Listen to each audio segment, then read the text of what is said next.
Yeah, let's start off, everyone.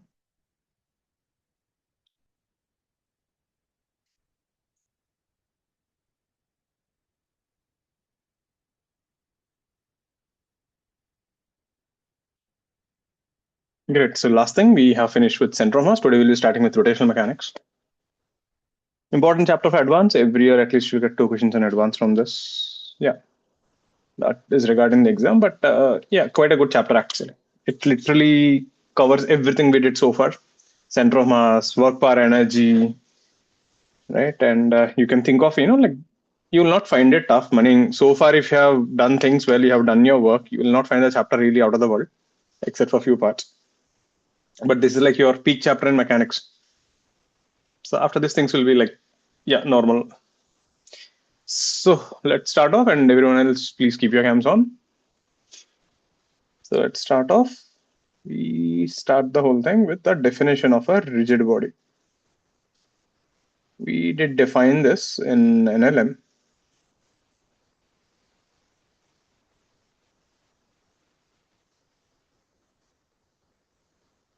So what's a rigid body? Straightforward definition. In a rigid body, the distance between 2 points remains constant.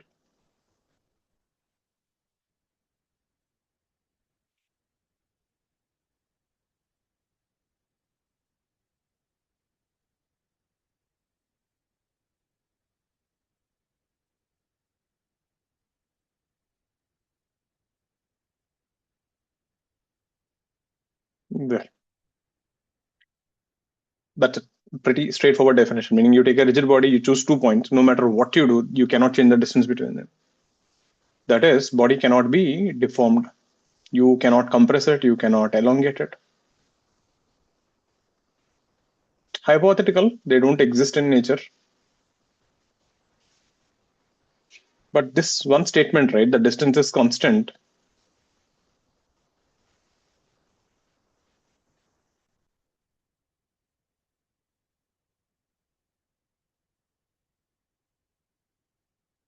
Yeah.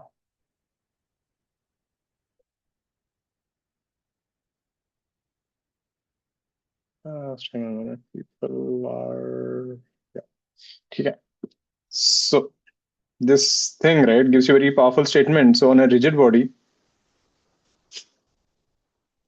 now if you can't change the distance between them, and if you still want to move, then there is only one way you can move.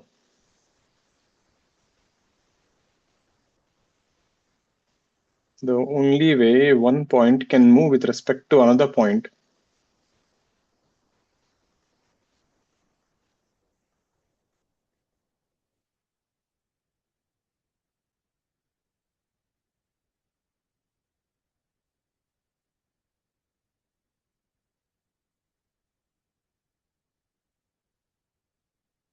on a rigid body is a circle.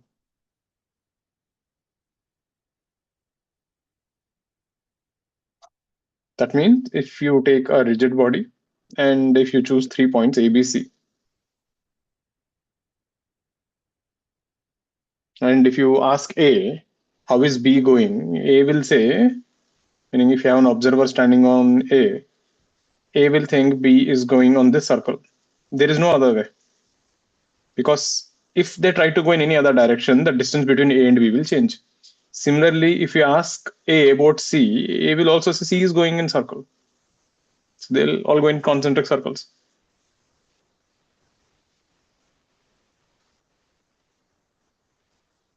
A thinks B and C are going in circles. And if you observe here, A, B, C are completely random points. Similarly, if you stand on C, even C will think A and B are going in circles. So every point on the rigid body will think every other point is going in a circle. And not only that, so if you take a rigid body, and again, if you choose two random lines AB, and if you choose another random line CD, for some reason, if the line AB rotates by an angle theta,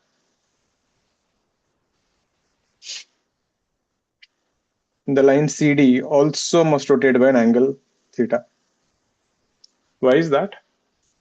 Think of like this. If I join ABCD it forms a quadrilateral, and the distance between the points is constant. So if the line AB rotates, to maintain the shape, every line should rotate also by theta, right?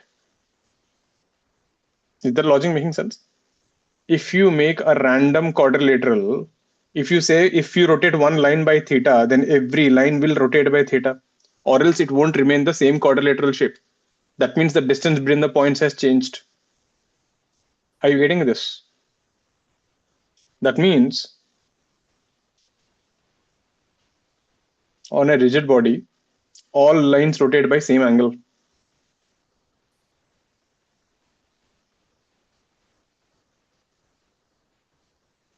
This is quite a powerful thing. So it doesn't matter if A thinks B is rotating with omega, then some other point C will think D is rotating with omega. Are you getting this?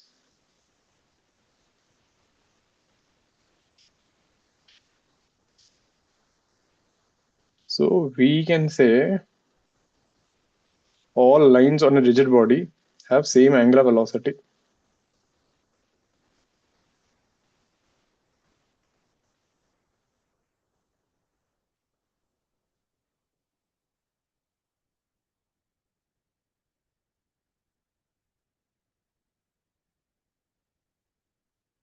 So we define this thing, as an angular velocity of a body.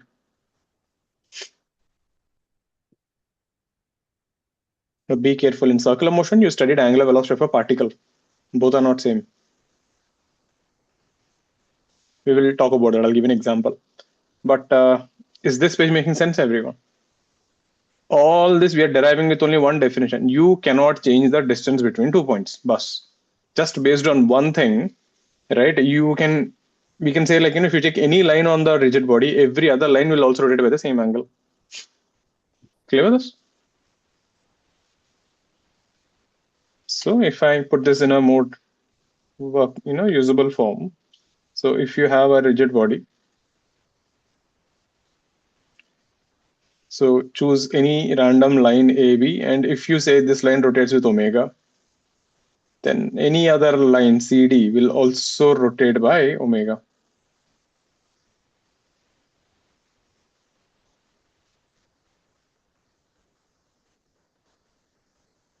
So we can define like this.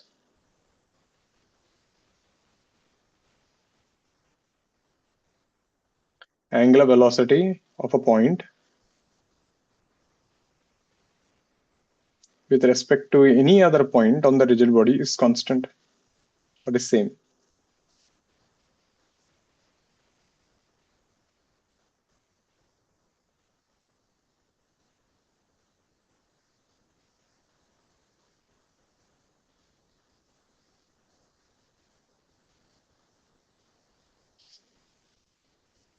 That's an important thing. But same thing, if you take this one, if you take a single particle, so basically this is what we call as angular velocity of a body. So when someone tells you angular velocity of a body is omega, you need not ask where is the axis. It doesn't matter. No matter where you stand on the body, you will see the same omega. So we define this thing as angular velocity of the body.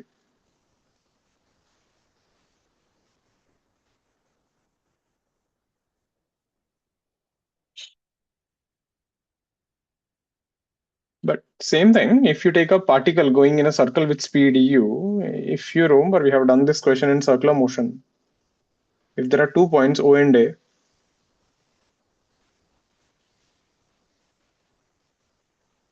this angle is theta, this angle is theta by 2.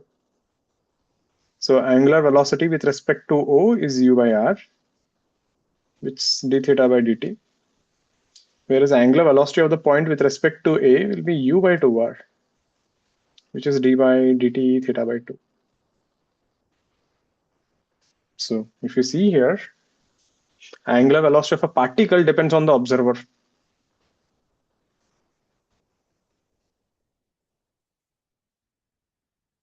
And what is a body then? A body is nothing but a collection of particles. So be careful with that. If you remember, translation motion, rotation motion was defined for bodies. Circular motion is defined for particles.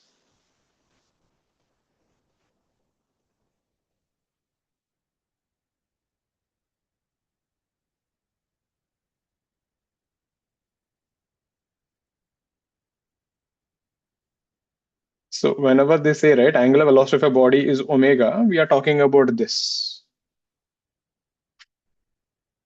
Angular acceleration of a body is alpha. Angular velocity of a body is this. The body rotates by theta. So when you say body, right, it means like every line on that body is rotating by the same angle. Clear with this? Sir, Yeah. could you go back to the previous slide? Hmm. Yeah, in the first scenario, can you explain again why A thinks B and C are going in a circle? ये line ना you came late क्या? नहीं, I देखो ना. understood that, but then On a rigid body, the only way one point can move with respect to another is in a circle because you cannot change the distance. Tell me one thing: if there are 2 points, right, the distance between you and me cannot change, but you are moving. How is that possible? radius is same, like you move in a circle. Radius, na. Yeah. That is the only way you can move, right? So All right. that way, so it feels like A is the center and AB is the radius and AC is the radius. That way, clear? Thank you, sir. Let's see a question. That's it, right? I just taught you one concept. If you go and stand anywhere on the rigid body, you will think everything else will rotate with the same omega. Clear? So let's see a question based on this. Top view. Let's say we got a disk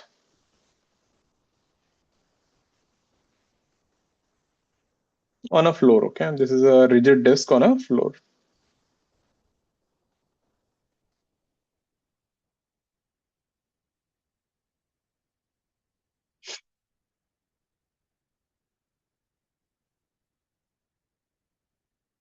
So let's say this point is A, this O is the center, this is B. So at this instant, B is going up with a speed of 2 meters per second. At this instant, A ka velocity is towards B.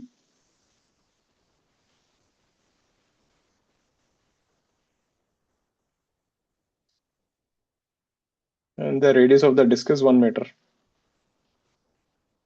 And you might think like, how can a body have this kind of velocities? You can have this kind of velocities when you have a body, right, which is rotating and translating. Did you ever play pen game? When you play pen game and you hit the pen here, how does the pen go? The pen actually goes something like this, isn't it? So when a body is translating and rotating, you can have these kind of velocities. So at this instant,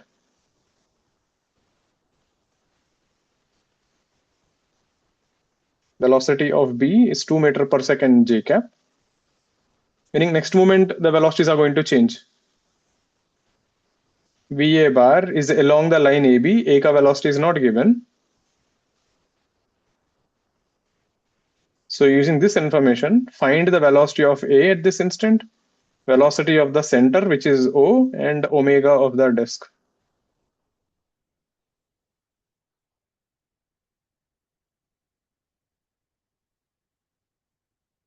Again, I didn't teach you anything. I just taught you one thing. You won't stand anywhere on the body. You will think other guy is going with same omega. And rest of the thing is your loss of motion and everything. Let's see how will you handle this. Take 2 minutes. Then I'll show you this and I'll give you one more like this.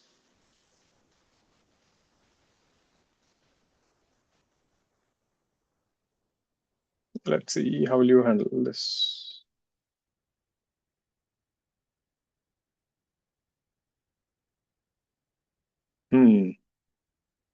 Get V center na arya. That is the main thing.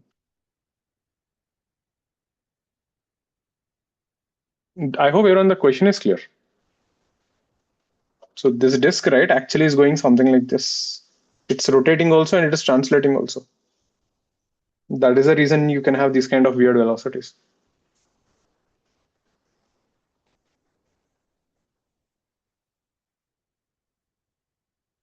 Think.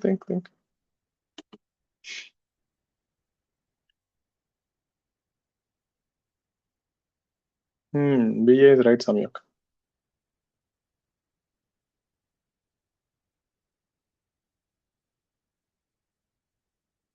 BA. Samyak, एक बार check करो ना. I think BA you got it wrong. Ishman, I think you are right. Yesterday we started with your seniors revision program. They had their first speed test. 1 hour, 90 questions. Highest was someone attempted 75 questions, 72 right. Yeah, paper was easier than mains, but still, it was fun. They had a 4 hour session yesterday. Right, Ovia, you got VA right. Right, Samyak, VA right. Get omega and V center. Finding the velocity of the center is the main question.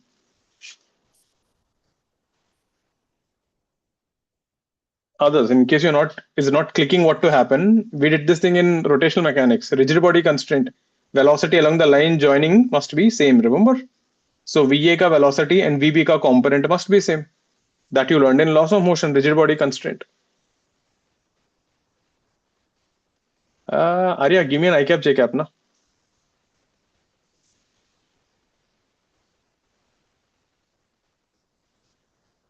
And how to find omega? This also I taught you in the last chapter. If you have 2 points, take the perpendicular components. Then what is omega? V relative perpendicular to the line joining by distance between them. This you learned in circular motion. And the last chapter also I taught you this. So finding VA and omega, you can do that without, like, you have already done that kind of stuff. नहीं होता, you got 2 extra. Right, Ishman? Ishman, try to give me this also, omega ka direction, clockwise, anti-clockwise. Oh yeah, that looks right.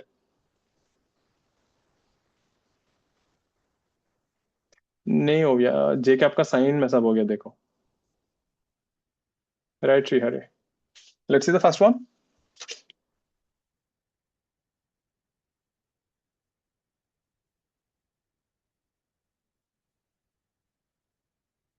So this is the line joining AB. Rigid body constraint. Velocity along the line joining must be same, or else the distance between them will change.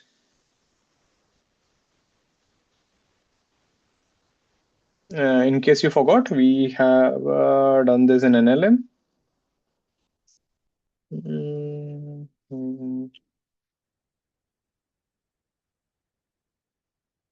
There, if you remember this discussion, rigid body and all this stuff. So page 54.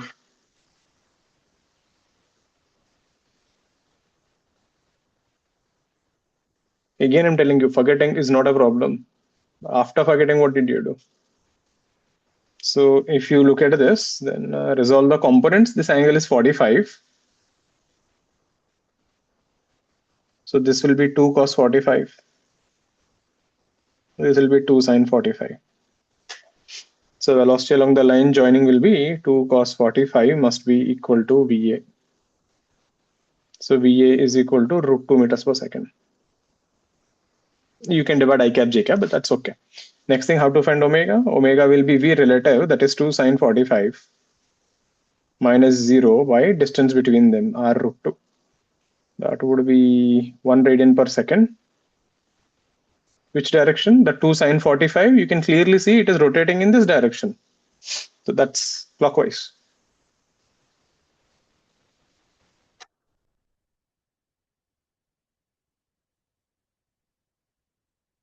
This you saw in circular motion, page 8.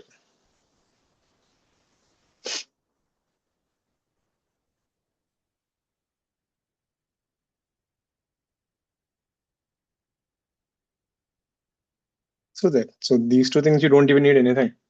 Now, how do you find velocity of the center? Right, Samyak. Listen. Now we want to find the velocity of the center. This is what we can do. Let's go and stand at point B. Actually, you can stand at any point, but B looks nice. I'll stand on B.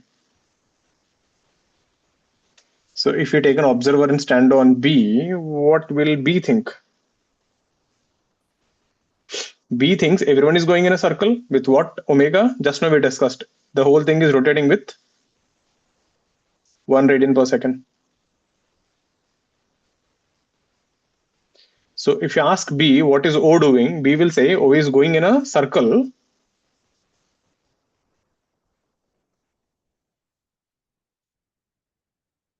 which is 1 radian per second. So this velocity will be R omega.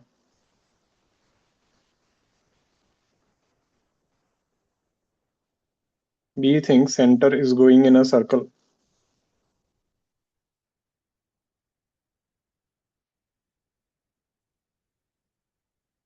Therefore, velocity of the center C with respect to B will be minus r omega I cap. R is 1, omega is 1, so minus I cap.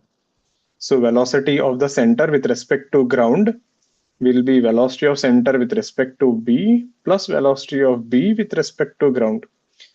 What is velocity of C with respect to B? Minus I cap. What is velocity of B with respect to the ground? 2j cap.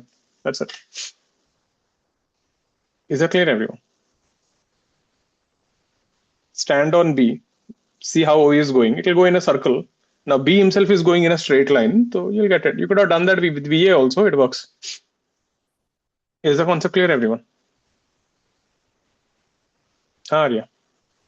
Sir, we could also judge directly that the center has to go in the straight line due to constraints. वो ठीक है. That you can say it will go in a straight line, but which straight line we don't know, na. So if you look at this thing, the whole system is going like this.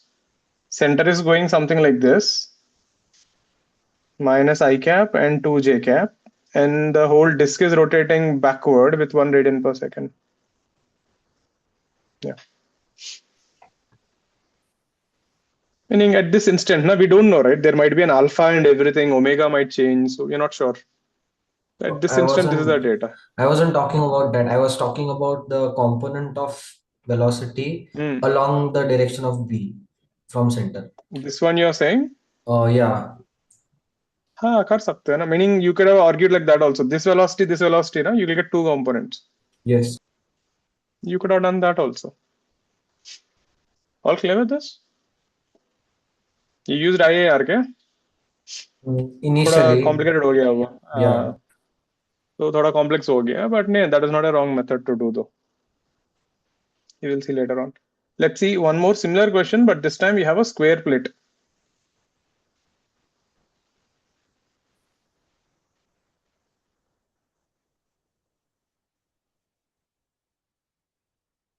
Same thing, I'm just changing the shape.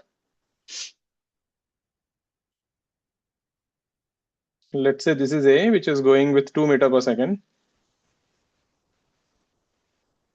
45 degree, and let's say this is B. B is going towards A at this instant. C is the center. Find omega of the plate and velocity of the center.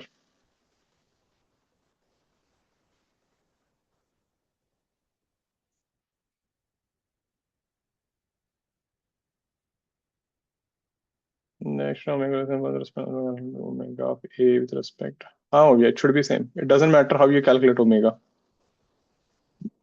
That was the whole definition, na? No matter where you stand, you are standing on B, yeah? Sir, I stood on on the center, and then I calculated the omega. But then you have to take, center ka relative velocity, na? But you don't know C ka velocity, right? Remember, if you have 2 points, you have to take the perpendicular components, uska relative, na? If you stand on center, center ka velocity pata nahi hai. So preferably choose 2 points whose velocity you know.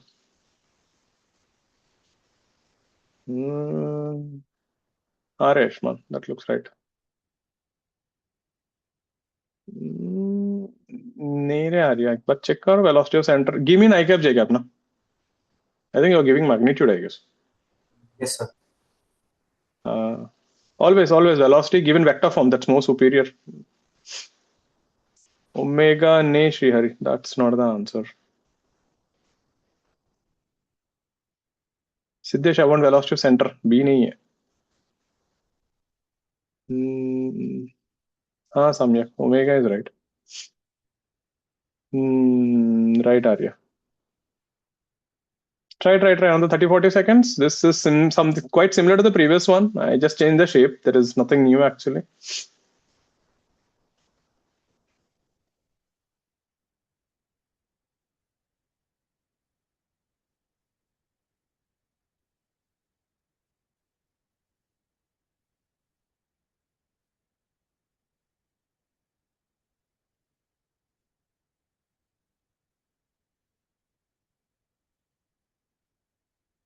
Let's see. Resolve the velocity into components. This will be root 2. This will be root 2. So VB will be root 2 meters per second. I didn't ask you that. Omega will be perpendicular. So omega of B of A with respect to B will be root 2 minus 0 because B has no perpendicular component by distance between them is 1. Root 2 and this way it's clockwise. You want to find velocity of center, you can stand anywhere. I'll stand on B or I can stand on A also, doesn't matter. If I stand on B, B will think C is going in a circle this way with R omega. That angle is 45 degrees.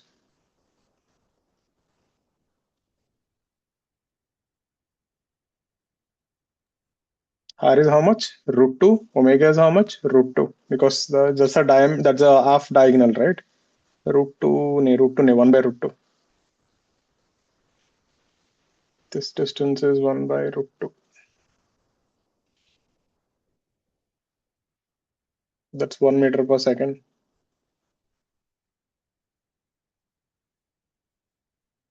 So velocity of C with respect to B will be minus 1 cos 45. 1 is 1 by root 2 I cap.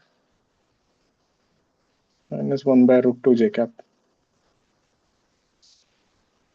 So velocity of C with respect to ground will be velocity of C with respect to B plus velocity of B with respect to ground. Add them up. VB is how much? Root 2. You will end up with 1 by root 2 I plus j cap.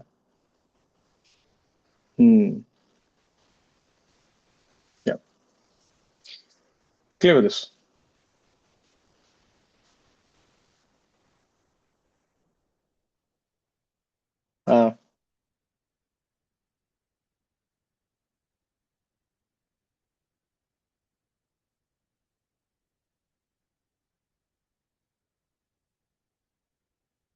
What are the temperature in Pune? Drops to 14 mostly. 14. Chalo. The Mumbai people are kind of little safe, I guess. Reaches maybe like 20, 22. Anyway, so clear with this? Next thing. Now, in rotational mechanics, right, we have primarily two things, right? Three things actually. One, torque. You should know how to calculate torque. Second thing, you should know how to calculate moment of inertia. Third thing, you should know no slipping condition. If you know these three things, you'll be able to handle most of the problems, except angular momentum though. So just like if you remember in NLM, FBD was important, and then we did constraint motion, remember? Something similar. So these are like the building blocks. If you don't know, the reason why most people think rotation is tough is because you guys don't do it step by step. You don't learn your building blocks properly and directly jump into the problem. Everything feels like a mess. So we will go step by step. So we will go in a little different format. So first we will do torque properly. Then we will see moment of inertia. Then we'll see no slipping. Then we'll combine everything. The first thing is torque. The symbol is tau. I write like this. The tau ka symbol, some books it will be like, I don't know how to write that. It looks like this. So I put this symbol. So don't worry about it. You can give whatever symbol you want. So what is torque? Just like force, right? Here also you can make a statement. A body continues to be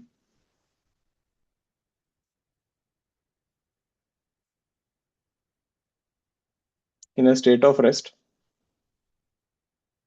or uniform rotation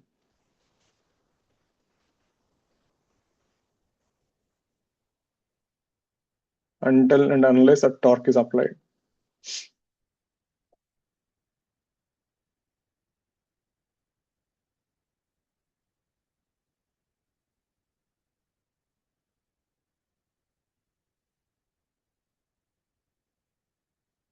Now, before jumping into the torque, we need to define something else. We need to define something called axis of rotation.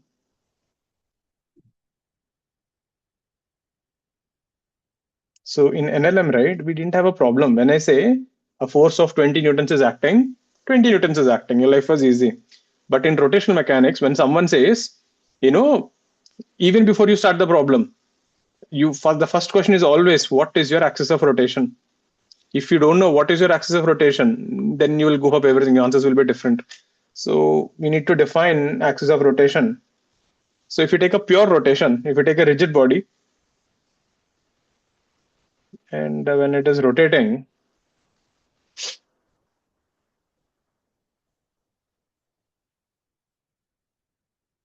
the particles on a rotating body. So best example, take your door, and when you open and close the door every time, observe every point on the door is going in a circle. So the particles on a rotating body go in different circles.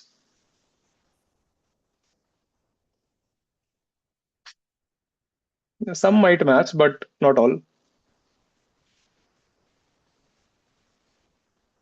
The line joining the center of all these circles. So if you take all the circles and take their centers, and if you try to join them,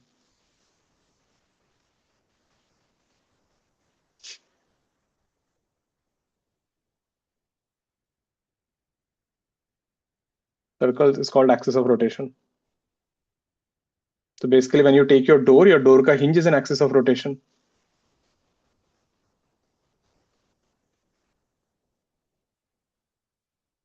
If you take your fan ka the center line passing through that support beam is an axis of rotation.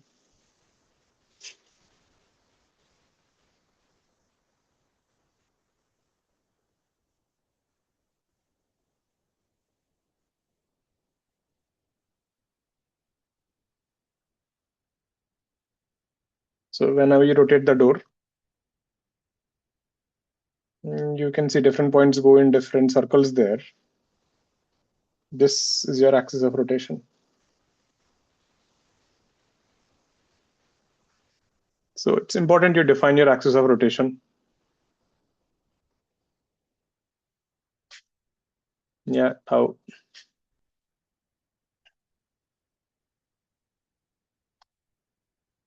Like I said, I don't like that symbol, so I write like this.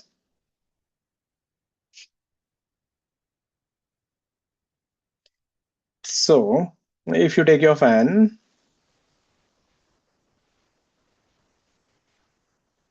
for the fan, again, this is your axis of rotation, that central support. Now, this axis of rotation, right, this is what we'll study most of the time, but this is similar to 1D motion.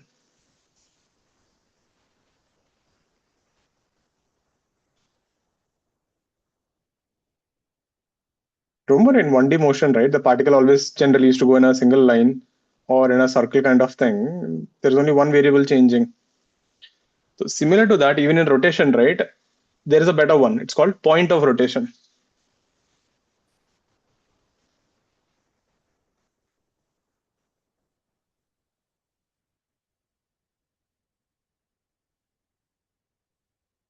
So point of rotation, it's a combination of axis of rotations.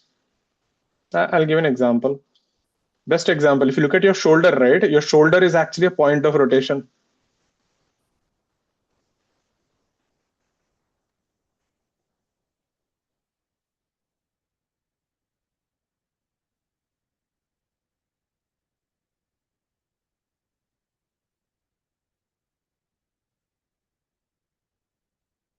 So when you take a body and when it is rotating, there need not be a single axis of rotation. Did you ever see your table fan? When it is swinging, it has double rotation. It rotates in one plane and it swings in another plane, right? So if I had to give you some kind of an example, think of like this. Let's say we have a disk which is rotating in this direction, let's say with some omega 1, and this whole setup is rotating in another direction with omega 2. So it's like there are two rotations there. Getting it? So the shoulder is the point of rotation.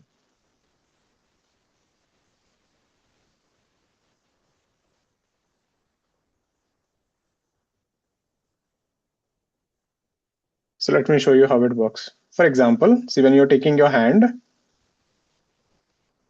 if you put your hand like this, look at this thing, look into my screen, you will see this thing. So now if you look at my shoulder, right, this is my shoulder. Now I can rotate this way. You can rotate left and right. So what is the axis of rotation here? This is my axis of rotation, the vertical, isn't it? When I'm rotating left and right, this is my axis of rotation. I can rotate up and down. What is this axis of rotation? This is the axis of rotation. Into the plane, you're getting it? In whichever circle I'm going, uska perpendicular is the axis of rotation. And I can also take my hand like this, na? Front and back. So that is this axis of rotation. If I go this way, this is the axis of rotation. What is the other axis of rotation? I can do front and back. That will be this axis of rotation. Are you getting the three axes of rotation? I know it is restricted. You can't complete a full circle, but this is one plane. This is one plane, front and back, and this is one plane, left and right and front and back. Can you see that thing? So your shoulder ka joint is actually a point of rotation. There are three axes of rotations you have. Is that making sense, everyone? If you look at your, your door has only one axis of rotation. You cannot rotate your door up and down. It's restricted.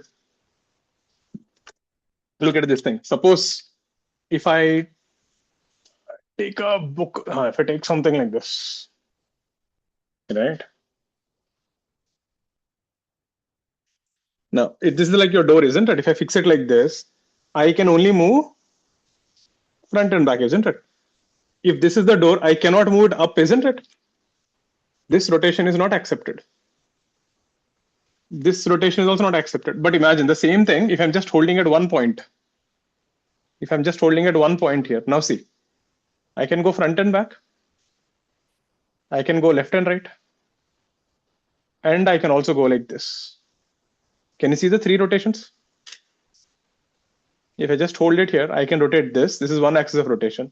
I can go left and right, and I can go front and back. So this is a point of rotation if you just hold it at one point.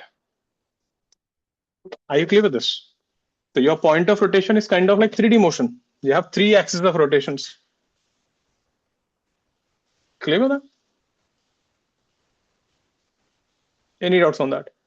So what did I do? Yeah. So basically, if you know how to do, axis of rotation, you can always handle point of rotation. You just have to resolve the components into three. So if you rotate your hand in this circle, then this is your axis of rotation. Let's call it y-axis.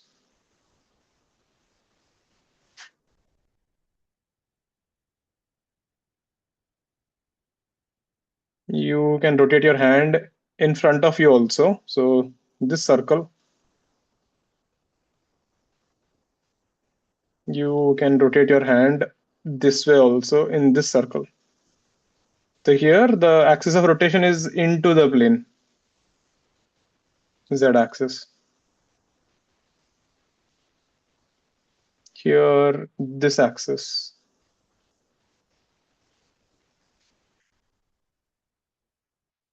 In this case, we don't use polar coordinates. Right? At least in our portion, right? We just stick to that r and theta only. We will not go into much more than that. Clear with this? So how is this axis of rotation? Axis of rotation is perpendicular to the plane of rotation. So in whichever plane your body is rotating, it's perpendicular.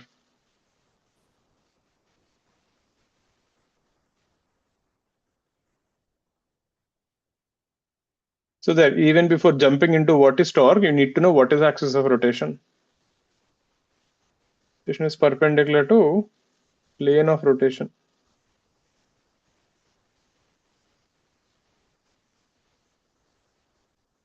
That's what, small basics, all things should be clear. Any doubts on this? And same thing, just like omega, even torque is a pseudo vector. So example, if someone tells you torque is equal to 20 Newton meter K cap, remember this is a pseudo vector. And I hope you remember what is a pseudo vector here. The k cap is the direction of the thumb.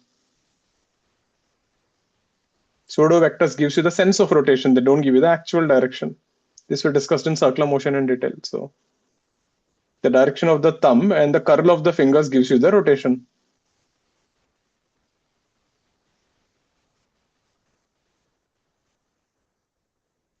This is important because if you mess up your directions, then the whole thing will go for a toss. So the picture would look like this.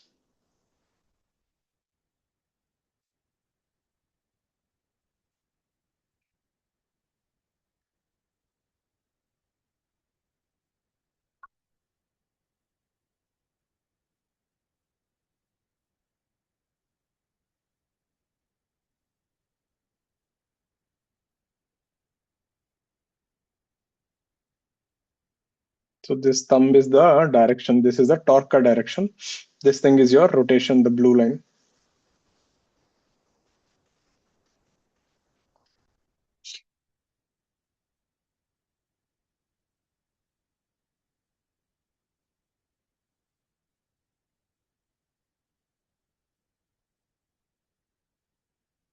This is the torque direction. K cap.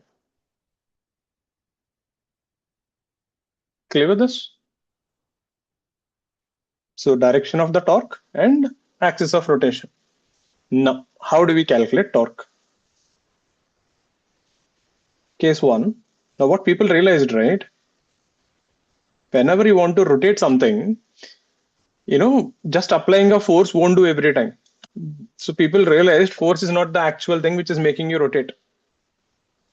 So if you have your axis of rotation, and let's say we have a rod, then let's say you apply a force passing through the axis of rotation. Case 1.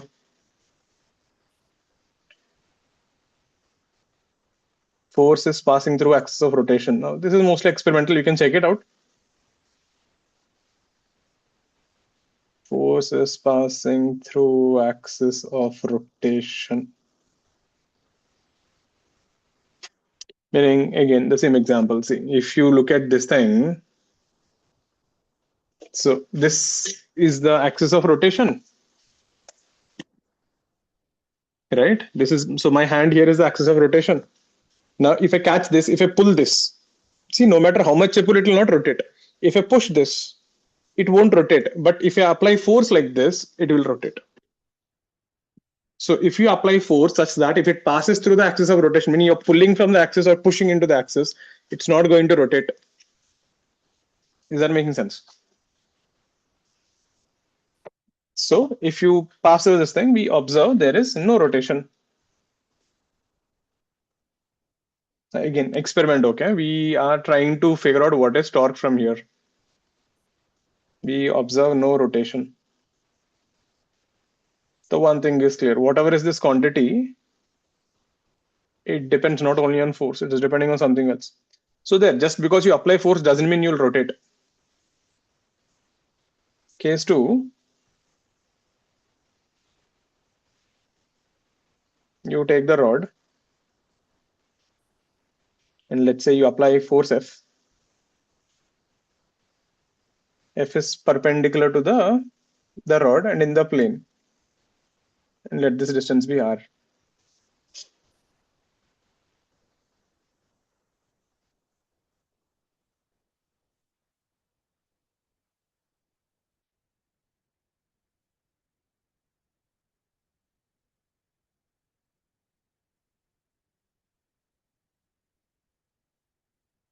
And we observe the torque is proportional to R and F. Means the farther you apply force, the more the torque you generate. This you can clearly notice when you take the door. If this is the hinge, try to push here and try to push here. You will find it as easy when you push it far. The same reason, if you take your water bottle, 1 kg water bottle, and try to just stretch your hand full, you'll find it more difficult to carry than when you keep it close to your body, isn't it? So this torque not only depends on the force, but it also depends on where you're applying it, how far you're applying from the axis.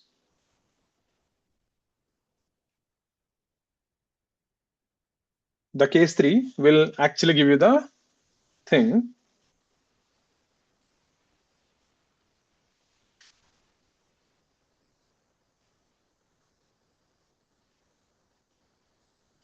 So that is a symbol for, every time if you see, I just write like this. So the meaning of that is this is an axis of rotation and it will let you rotate only in this direction. That is the meaning of it. So it is restricted. Axis of rotation will let you rotate only in one direction. So now you're applying force F at an angle theta. This distance is r. You can split this into two components.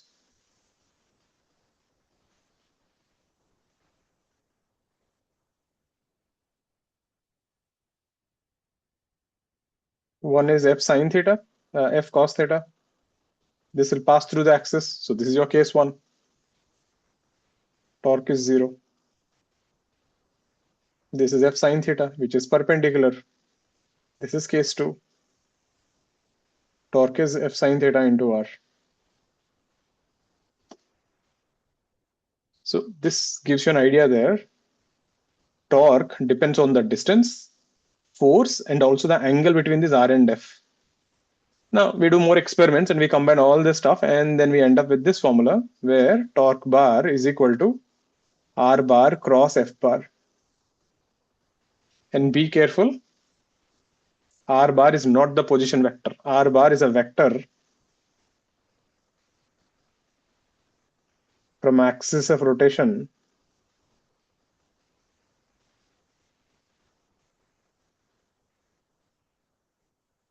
to the point where the force is applied.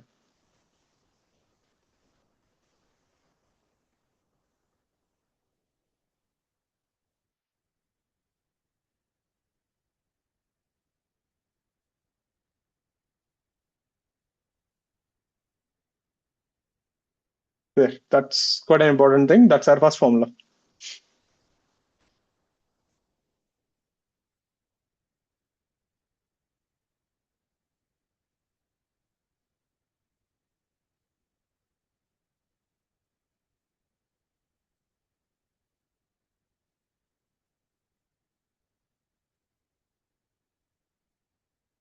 Yeah. Now, like I said, our main priority here is trying to find how to calculate the torque. So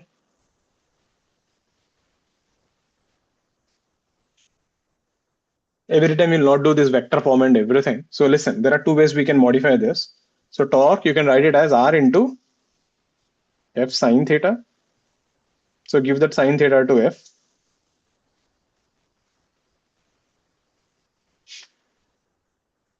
I mean, this is force.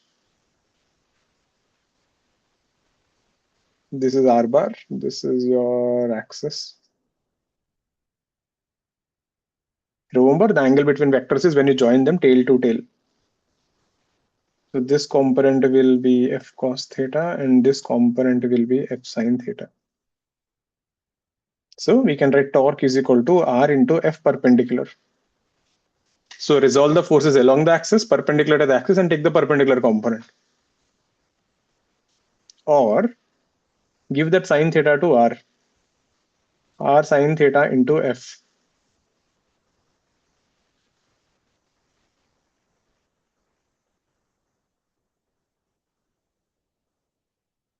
This is theta.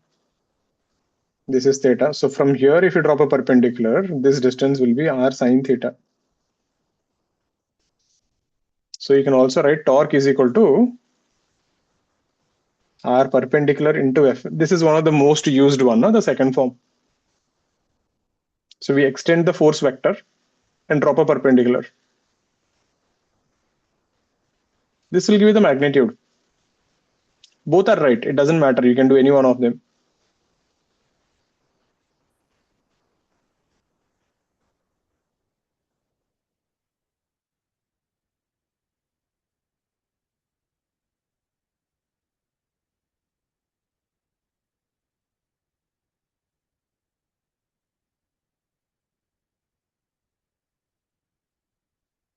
Yeah. So this will give you the magnitude.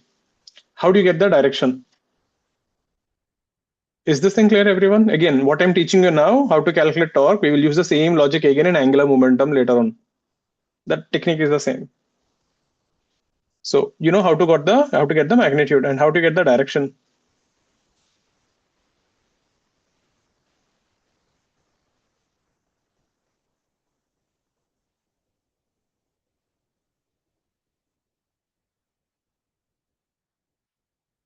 direction of torque, assume, so you have to visualize a bit, assume that r bar vector is like a rod,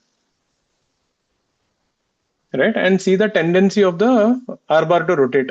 So when you apply force, you can feel it in, you can see and tell, okay, this is going to rotate right or left. I'll show you some examples. See the tendency of its rotation.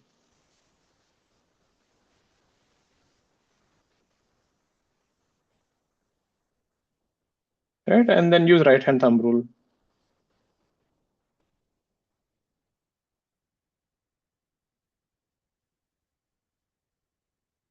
Example, see. So this is your R bar. Assume this is like a rod, which is fixed here at the axis. And let's say you're applying force F this way. Tell me simply, if R bar was a rod and if you're pushing it right, which way will the rod go, right or left? Right side. That much you can see and tell now it is going to go this way. Everyone agrees? What is that rotation? Use your right hand thumb rule. So it is rotating clockwise. So the thumb will point inward minus k cap into the plane. You have to use the right hand, make sure with that. Example, let's say this is your R bar, and let's say someone is applying force F this way. Again, we don't need the exact thing. Ask yourself the simple thing. Will the rod go up or down? That's it. That is the only question. The rod will go up. If the rod goes up, meaning the rotation is going to go this way.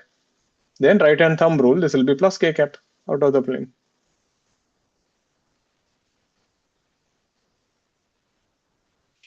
Is that making sense, everyone?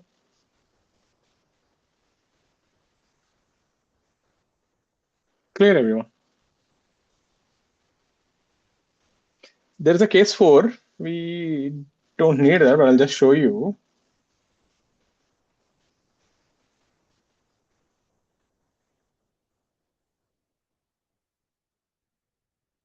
You are applying a force perpendicular to the rod but parallel to the axis. This is a restricted rotation.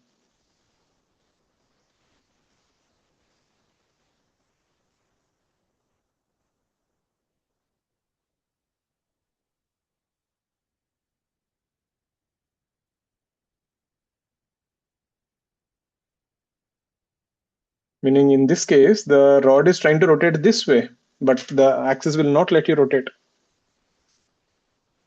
So here torque about the axis is not 0, but it is not in the direction of rotation.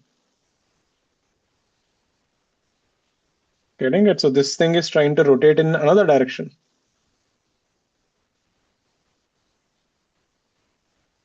But it is in restricted direction.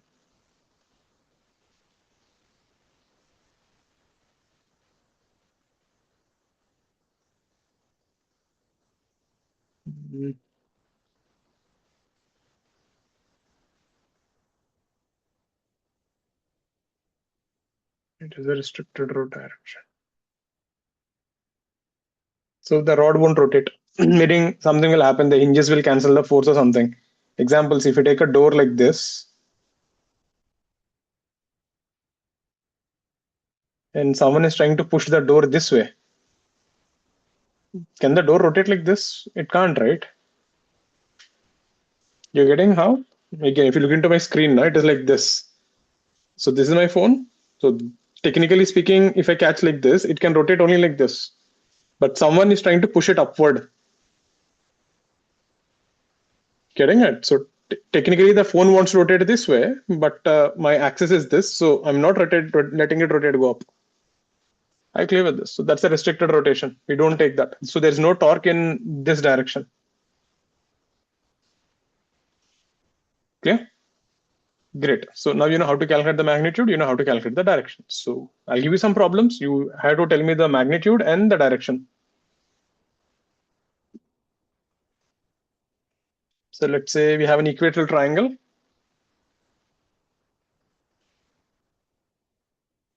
Like I said, you should know how to calculate each individual thing. Then when you combine everything, you won't find it as tough. Who is the centroid?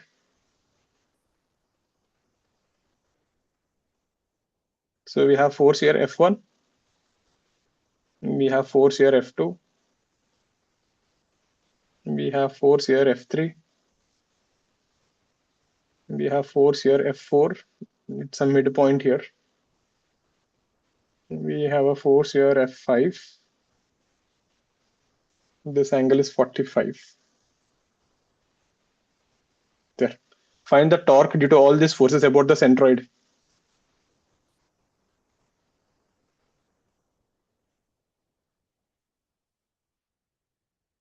And answer will be something like F1 into root 3a k cap, F2 into root 3a minus k cap, like that.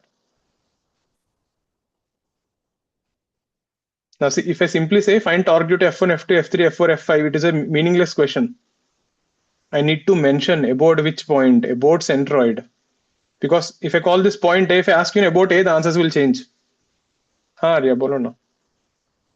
Sir, my doubt is that what you said in case 4, I got like it's restricted rotation. So what Right. torque will act to reverse the वो or hinge का होता है ना normally. Hinges का there will be a torque. no, but if I sit on the hinge itself, then the torque due to hinge will be 0. Then which torque will? There will be an infinite force at the hinge. Right? That means infinite hinges will break.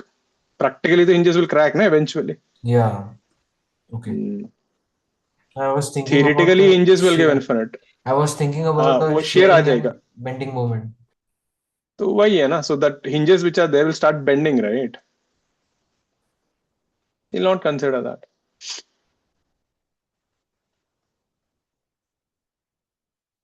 How to do this thing?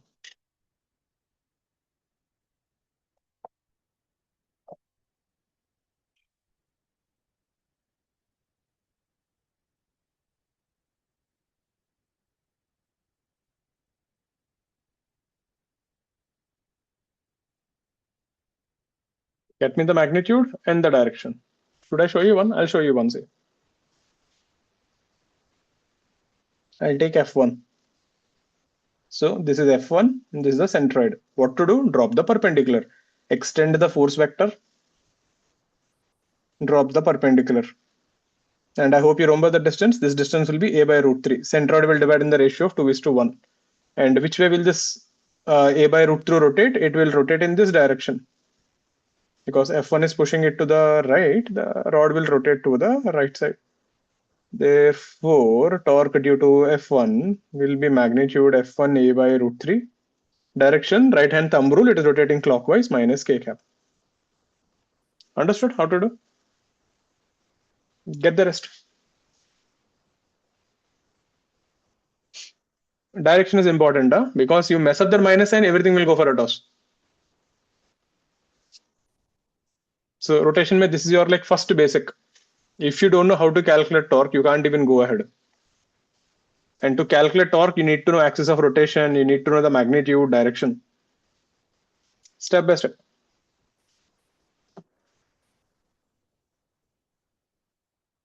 And others do keep your cams on.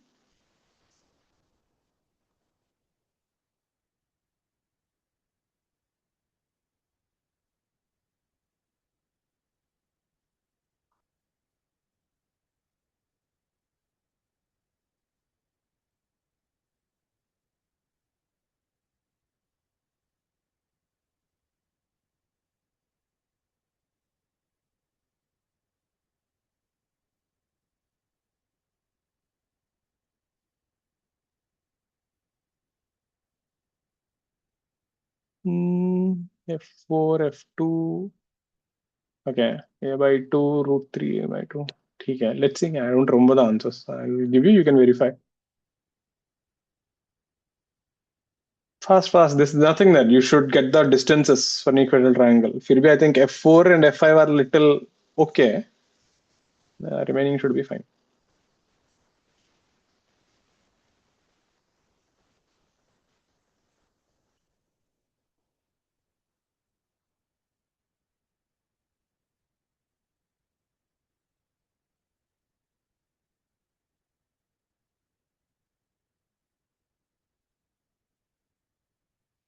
Let's see.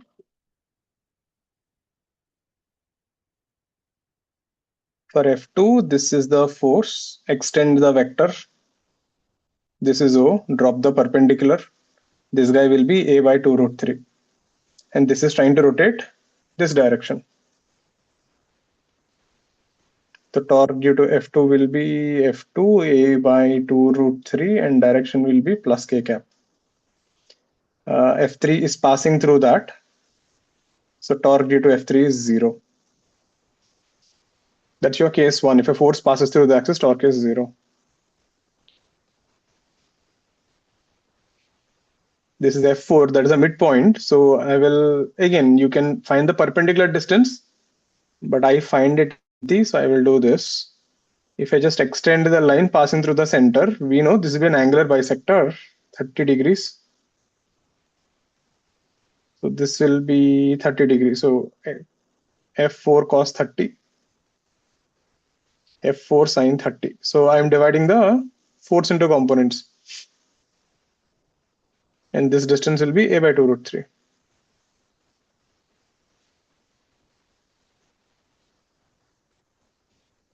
So in this F4 sin 30 will be rotating in this direction. So torque due to F4 will be F4 sin 30.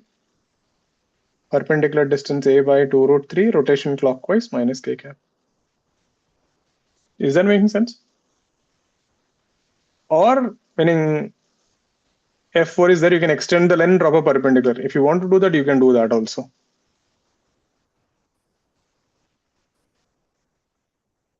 F5 also, I'll use the same logic. It's given 45. This is F5 sin 45. This is F5 cos 45. So the cos will not create any distance here. This will be A by 2 root 3. And the rotation will be this way. Torque due to F5 will be F5 sin 45. Distance is A by 2 root 3. Anti-clockwise is plus K cap. Please check the magnitudes and the directions.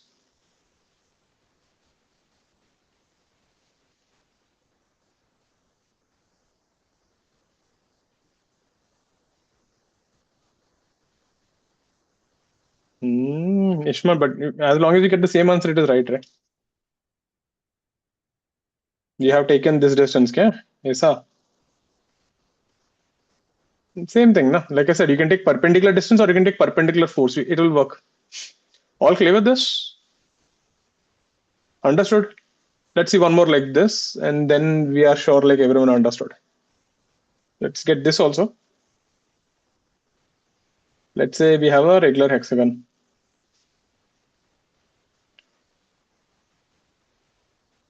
Remember, regular hexagon is nothing but 6 equilateral triangles.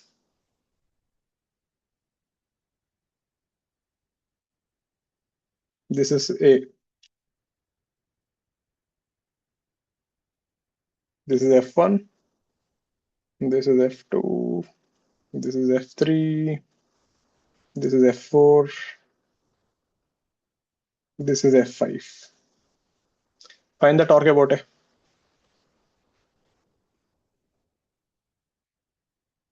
This is what I was saying. If I don't mention the axis, you don't know about which axis you have to calculate the torque. So when someone asks you find torque, the first question is about which axis. Let's get this. If you got this, then I'm sure, and you're also sure you know how to calculate torques. Then we will add up a little more.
Right.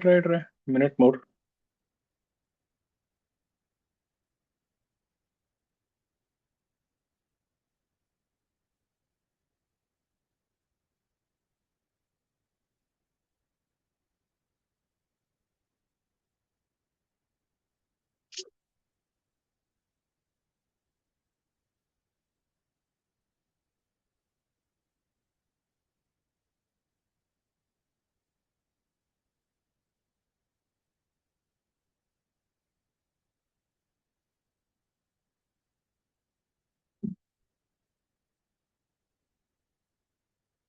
Show you.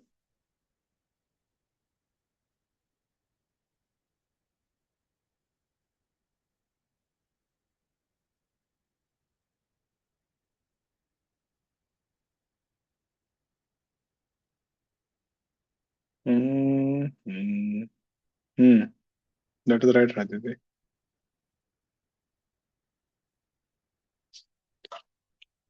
Looks like you guys forgot hexagon ka thing.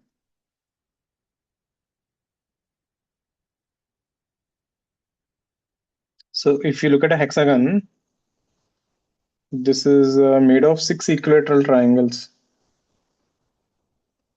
Okay. So if this is F1, this is A. So from here, if you drop a perpendicular distance, this will be the perpendicular distance, which will be root 3 a by 2. That is the perpendicular distance for F1. For F2, when you drop a line like this distance is A. And remember, this angle is 60 degrees, and this is also A.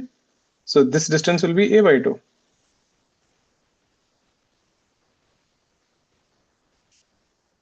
So torque for F1 will be F1 into perpendicular distance root 3a by 2. And again, see, this is the root 3a by 2, this is F1. So which way will the rod rotate? Rod will rotate right side, which is clockwise, so minus k cap.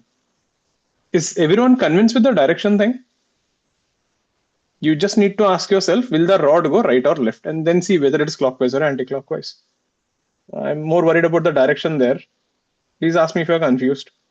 F2 and perpendicular distance will be 3a by 2. What about the direction? F2 is pointing up, and this is the rod, na 3a by 2 ka rod. Which way will the rod go? Rod will go up. Matlab it is rotating upward, so that is anti-clockwise. Plus k cap. Sure? I hope everyone is getting it. What about F3 and F4? F3 is here, F4 is here. So this distance also will be root 3a by 2. So F3 will be F3 into root 3a, and the direction will be this way, which is clockwise minus k cap. Torque F4, if you extend F4, this is the perpendicular distance, which is A. And the direction it will go up, so plus k cap. F5 is interesting.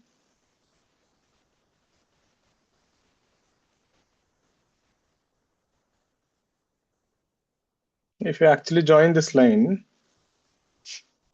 you will notice this is 120, meaning this is 30. This is 30, meaning this is already 90 degrees now. That distance is already perpendicular distance. So this distance is already perpendicular distance. The torque for F5 will be F5 into A, and the rotation is this way, which is again minus k cap. Please check your answers. Anyone didn't get anything, not sure, which something went wrong, didn't understand, please ask. The direction, magnitude.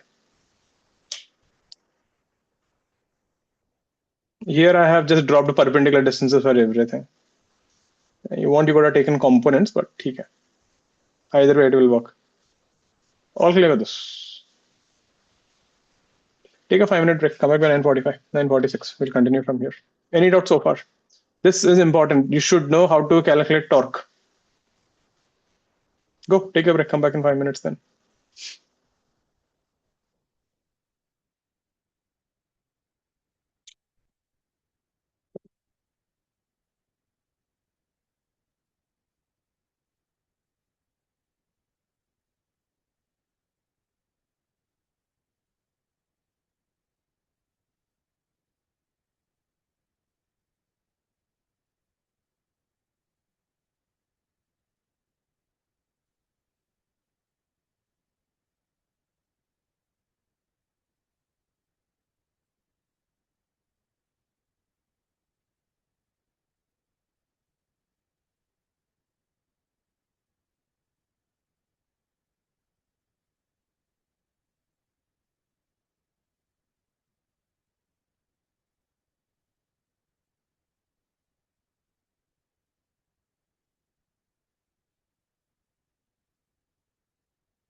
Hello, cams on everyone.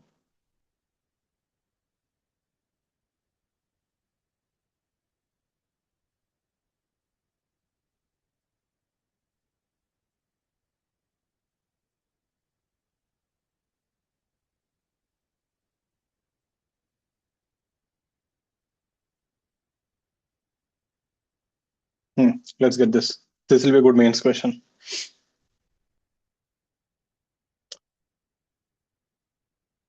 Not tough, but people do goof up a bit. Chalo, cams on everyone. Everyone keep your cams on. Let's try this.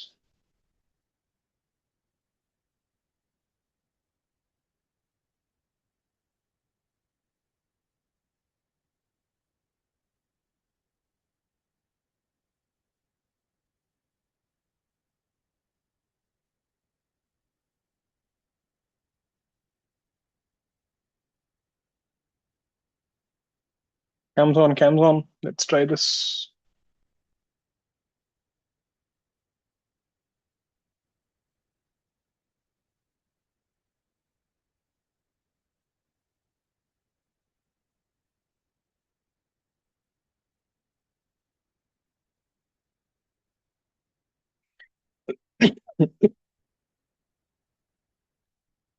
Let's see how much we'll goof up this.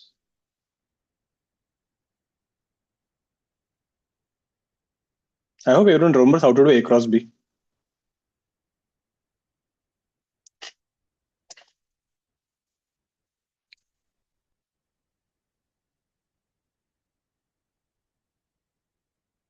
Hamyaki got it right. There we have one answer. Others?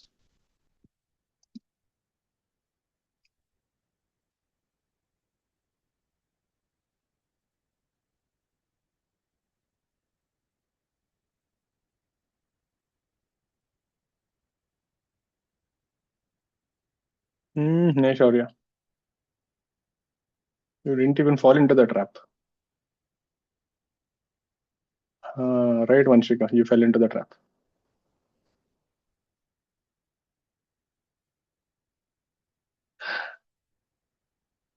So I got it right. 30 seconds more. Just cross product, isn't it? R cross F. Right, Ishman. Some people are lucky, yeah, they do 2 mistakes and they still get the right answer. Nay, Siddesh. Let's see. First of all, the mistake is this. What is R bar? R bar is not a position vector.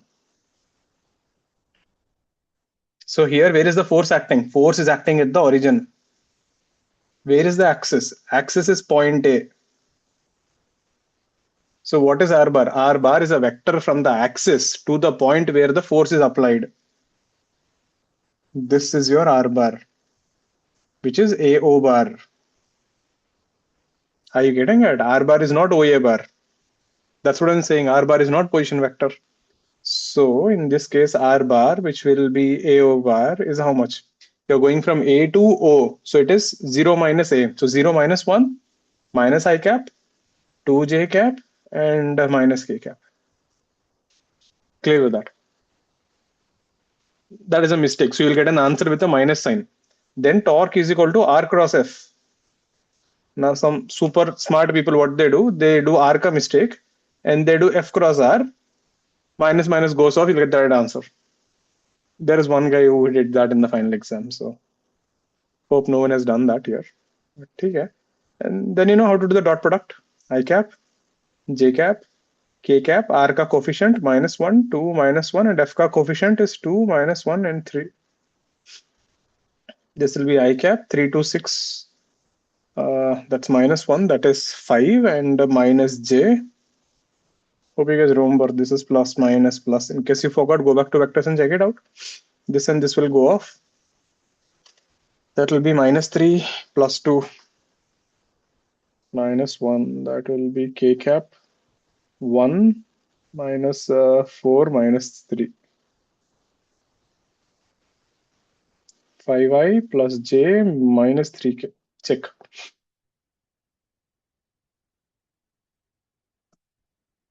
Clear with this? So people who did that mistake of R bar, right, you'll get a minus of the overall thing. And unfortunately, that will be there in the option. Not a tough question, but it's a pretty good mains one. You will see this thing question in mains or bits. Most people get trapped. Because habit na R bar is what position vector. Clear with this? And this is not the first time. You will see this R bar thing coming again in magnetism, moment of inertia. It comes in multiple places. R bar is not always a position vector. It has a different meaning. There. Now you all know how to calculate torques. Next thing, rotational equilibrium.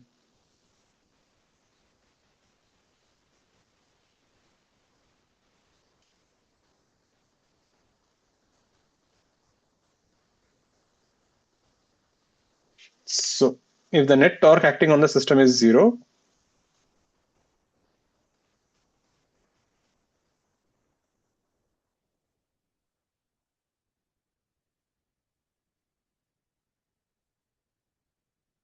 remember normal equilibrium, net force is zero, your net torque is zero. The body is said to be in rotational equilibrium.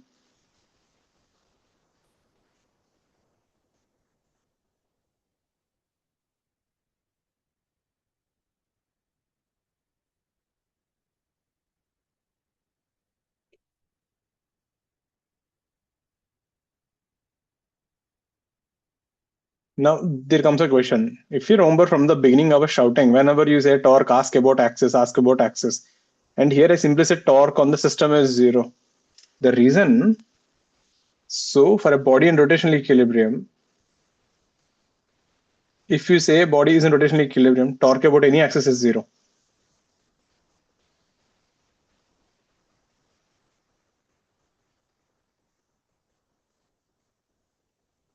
Why is that? Ask yourself. Let's say torque about a particular axis is not zero. Means what will happen? It will rotate. If the torque is not zero about an axis, it will rotate about that axis. And what did we define today? The first page. If you rotate about one axis, then you'll rotate about every other axis. Isn't it? That means if you're at rest in one axis, then you should be at rest at about any other axis. Clear with this? So when someone says rotational equilibrium, you need not ask which axis. It doesn't matter. Any axis you take, the torque will be zero about that axis. That's an important thing. Second thing, we define something called couple. I'm sure you studied this in school, but let's define it again. So couple is simply torque due to equal and opposite forces.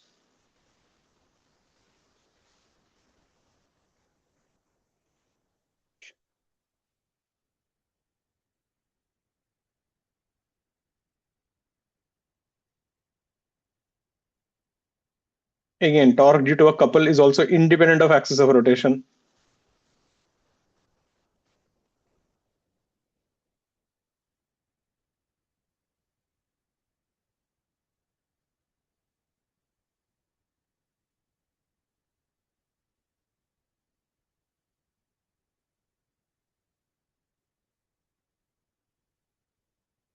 So torque due to couple is any one force. Don't take net force because net force is zero.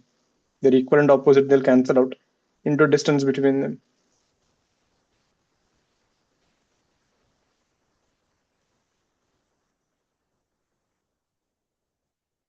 So if you have a random body like this is F, and this is F. And distance between them is D, then the torque is F into D.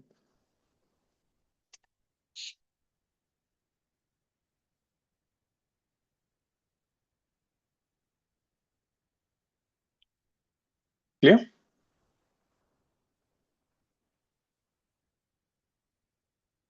You can call it whatever you want, right? We'll just call it couple. We are simple people. Next thing. Third thing, hinge. Again, few terminologies. You'll keep hearing this word. The rod is hinged at one end. The disc is hinged at one end. So what is this hinge basically? Hinge is basically, it is a support or it is a point about which the body can rotate.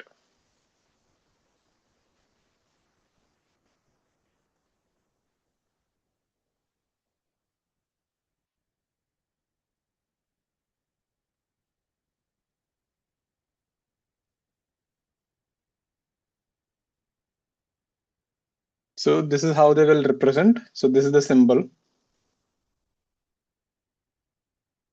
they will say the rod is hinged. So whenever you talk about a hinge, now the problem is what? The hinge can exert force in any direction in the plane, and we don't know which direction it will be. So for convenience, what we do, whenever you're drawing an FBD, and whenever they say there's a hinge, draw two perpendicular components.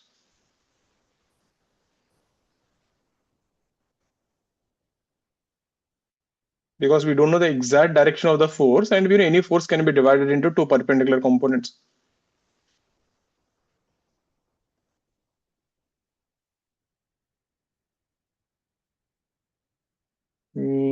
Example. Let's say if there is a rod hanging like this. So if I ask you to draw the FBD, I will draw NY, I will draw NX. That's it. They should be perpendicular. I don't care how it is. I can draw like this, or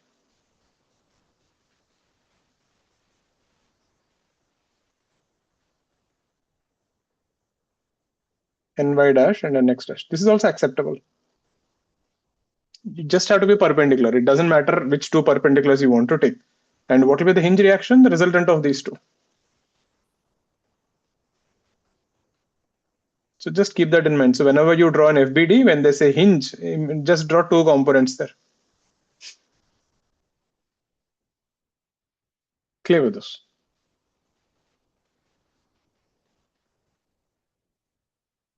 Any doubts on this? Great. So how do you solve equilibrium problems? So for now, things are not moving, things will be at rest. If you remember in NLM also, we did the same thing. After drawing FBDs, we did equilibrium problems. Steps to solve equilibrium. Now see, if they say a body is in equilibrium, it's rotation and translation, both equilibriums. If they simply say equilibrium, both equilibriums. So remember that. Step 1, choose your system and draw your FBD.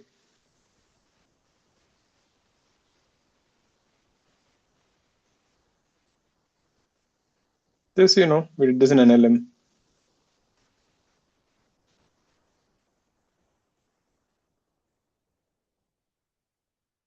Apply F is equal to ma along two perpendicular directions.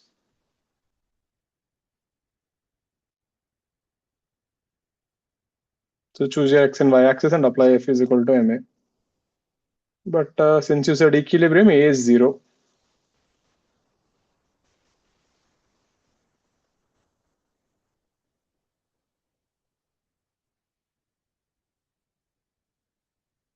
Later on, we will see when things move, this will not be 0. Third, apply torque is equal to torque about any axis is equal to 0. Now, you can actually choose any point you want, but preferably, just to make your calculations easy, choose an axis where maximum number of forces pass through. Because if a force passes through the axis, torque becomes 0. It just makes your life easy with calculations.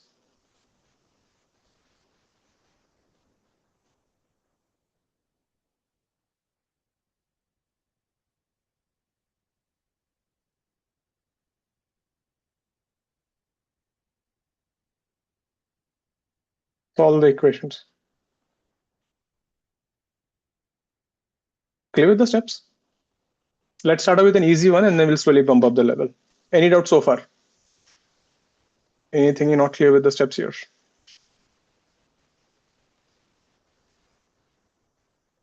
Great. Let's start out with a simple one. Let's say we have a rod.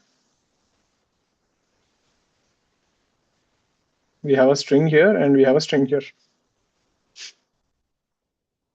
The distance between the two strings is 2L/3. This is a rod of mass m and length L.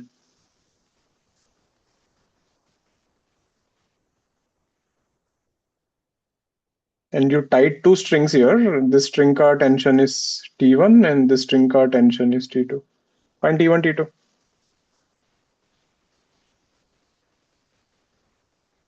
Think for a minute, then I'll show you. Now, if you use your regular NLM, you won't get the answer. You'll get only one equation, T1 plus T2 is mg. Again, remember the steps. Step 1, draw the FBD. Step 2, apply net force is equal to 0. Step 3, apply torque about any axis is equal to 0. Try 2 minutes. One thing is clear, they will not be equal.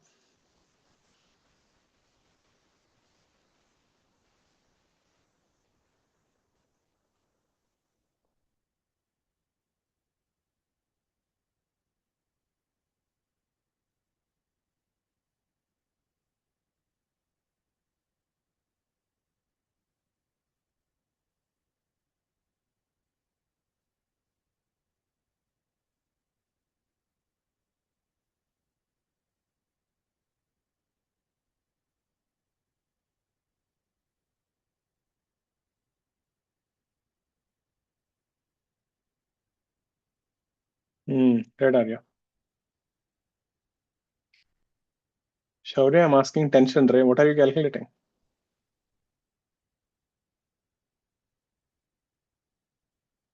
Right, Utsa.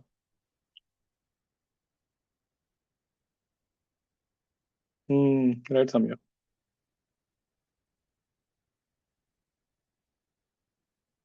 Neresh, man. How will that be? Means if I make you horizontal and tie you at that point, one string, you will float. Listen, I'll help you with one. Step 1, choose your system. Rod is my system. Draw the free body diagram. So what are the forces acting? T1, T2, mg. Where will mg act? At center of mass. This is important. This is the reason whenever I taught you FBDs, I always told you, draw the full picture. Don't put a point. So mg will act at the center of mass. This distance will be L by 2. This distance will be 2L by 3. There, I am doing it detailed, okay, step by step. Step 2, apply net force is equal to 0. Vertical direction T1 plus T2 must be mg. Great. Next thing, it is an equilibrium. You can take torque about any point. So I will choose this corner A because T1 will become 0, nothing else. So torque about A. Now listen, I'm writing everything. So how many torques are there? There's a torque due to T1, torque due to T2, and torque due to mg. This is the total torque. There are 3 torques. This should be 0. Why? It is in equilibrium. Torque due to T1, 0. Why? Passing through axis. That is the reason I took A as that point. You could have taken center of mass also. You could have taken the T2 also. Torque due to T2. Again, what is torque? Force into perpendicular distance. What is the perpendicular distance? 2L by 3. What is the direction? T2 is rotating up. That's anti-clockwise. T2 into 2L by 3 K cap. Getting it? I am showing you each and every step. I'll do that for 2-3 problems. But after that, you should get used to this. You can see and tell the torques.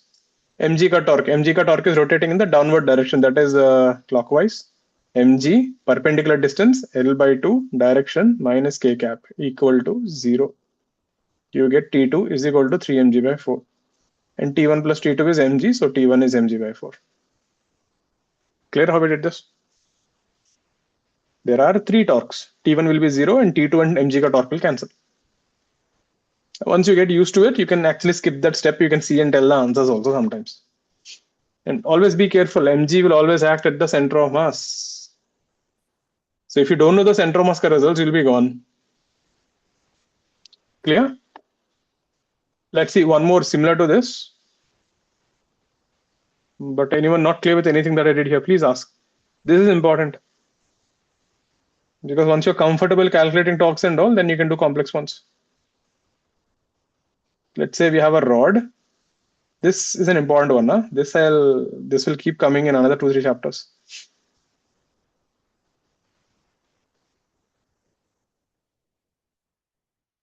This is a rod of mass m length L. This distance is L by 4. This is T1, this is T2. Find T1, T2.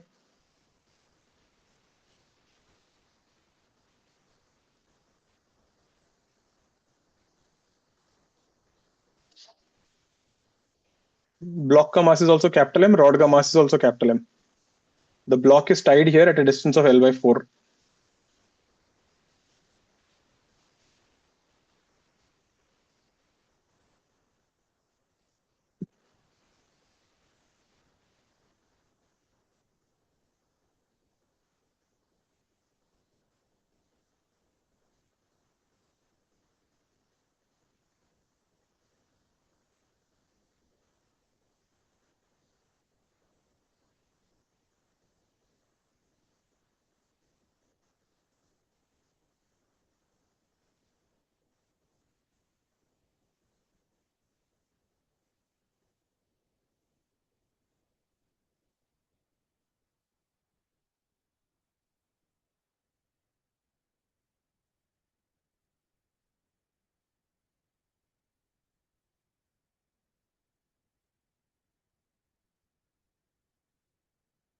Hmm. Remember, T1 plus T2 should give you 2 mg. Yeah, that is one way to check. I think that looks right, Samyak. Shman looks right. Shaurya, that is wrong, right?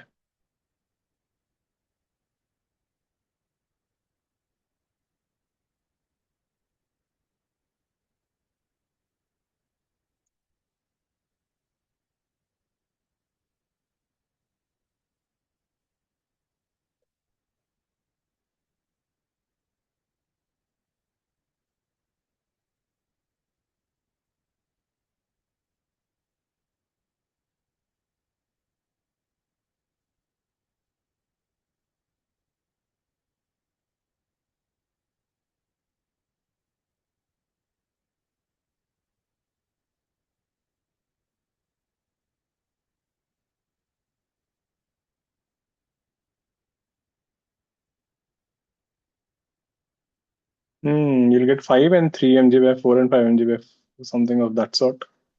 Most of you got it. Yeah, let's see. Step 1, free body diagram. So my system is the rod T1, T2, rod ka own weight mg acting at the center, block ka weight mg acting here. Technically, I should write tension, but that's equal to mg. This is L by 4 and this is L by 2. So keep your distances, fixed.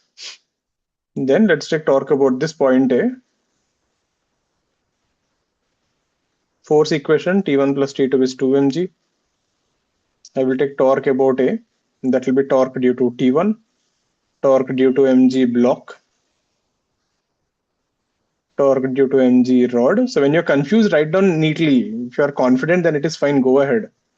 This is torque due to T2. Since it is an equilibrium, this will be 0. Now, later on, this will not be 0. Then I'll write something called I alpha. You're getting it? I am getting you used to that equation. Instead of directly writing I alpha, I'm first making you get used to the torque part. So torque due to T1 will be 0. Mg ka torque will be mg, perpendicular distance L by 4, rotation downward, that's clockwise. Plus rod will be mg L by 2, that is also clockwise. This will be T2 into L. This is upward, so anti-clockwise 0. T2 will be 3 mg by 4, and then obviously T1 will be 5 mg by 4. Easy? Clear with the calculations?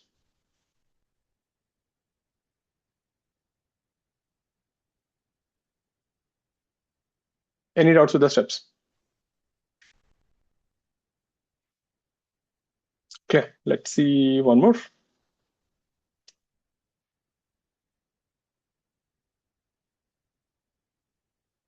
We have a rod here, and this is hinged. It is tied by a rope like this. This is mass M, length L, and this is theta. Find tension in the hinge reaction.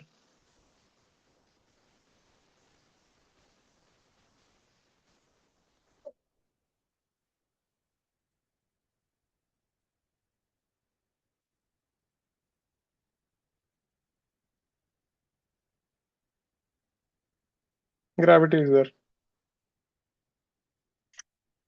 The rod is horizontal. Huh?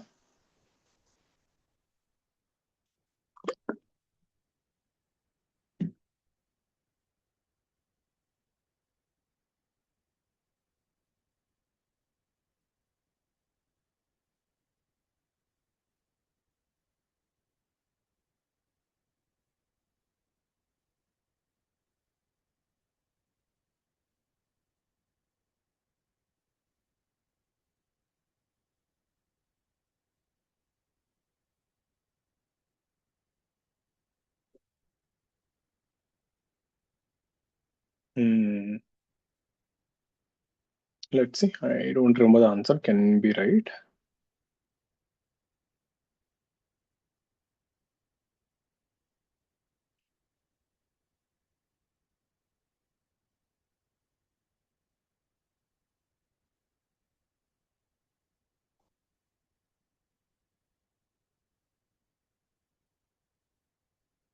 Fast. Everyone should try. Is theta a non-quantity? Which one? Theta is given.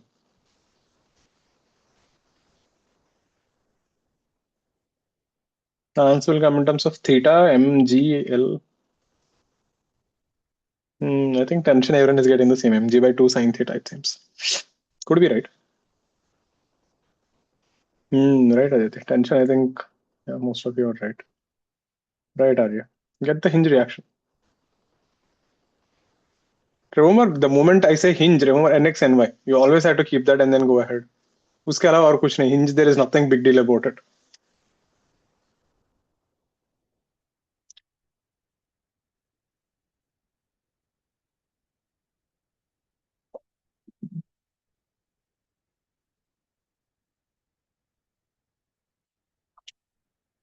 Let's see whether you got the FBD and the equations right. Step 1, draw your free body diagram. Tension, mg, ny, nx. This is tension, this is theta, so this is theta. So this component will be t cos theta and t sin theta. Perfect. Balance the forces. Ny plus t sin theta is equal to mg. Horizontal forces nx will be t cos theta. Sorry. Means if I calculate torque about the hinge, my job will be easy. Torque about hinge, how many torques are there? I'll write down everything. Torque due to nx, torque due to ny, torque due to mg, torque due to t cos theta, torque due to t sin theta. That's what I'm saying. If you're confused or you need time to learn, keep it as detailed as possible. Torque is 0. Nx is passing through the axis, 0. Ny passing through the axis, 0. T cos theta passing through axis, 0. Because you can clearly see that T cos theta is passing through this. It's a thin rod. So only two people are fighting here. Mg ka torque will be mg perpendicular distance L by 2 going downward. That's clockwise minus k cap. Plus t sin theta is pushing you upward. T sin theta perpendicular distance L plus k cap equal to 0. Tension will be mg by 2 sin theta. Take this and substitute here. You're done. So ny will be mg by 2. And next will be mg by 2 cot theta. You want the magnitude, square them and add them. You can leave it like this.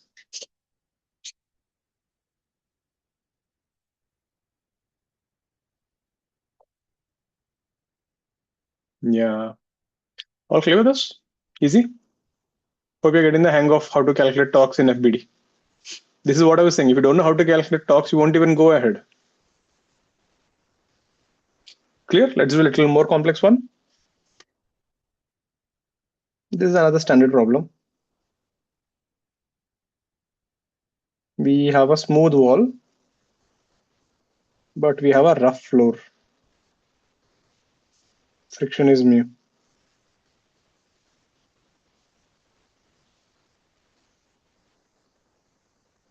Someone kept a rod like this. This angle is theta.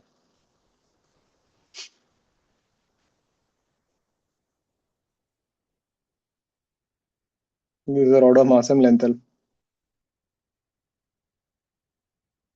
Find the frictional force, normal reaction on the wall and the floor.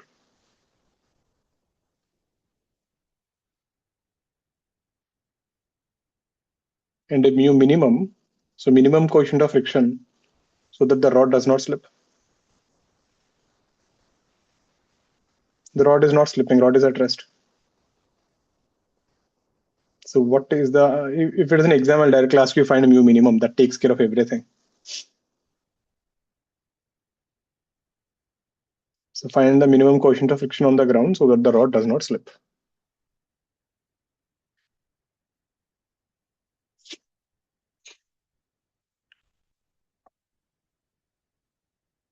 Yeah, let's get this thing. Again, remember, nothing new. Step 1, draw your FBD. Step 2, apply vertical forces, horizontal forces. Step 3, choose an axis, torque is equal to 0.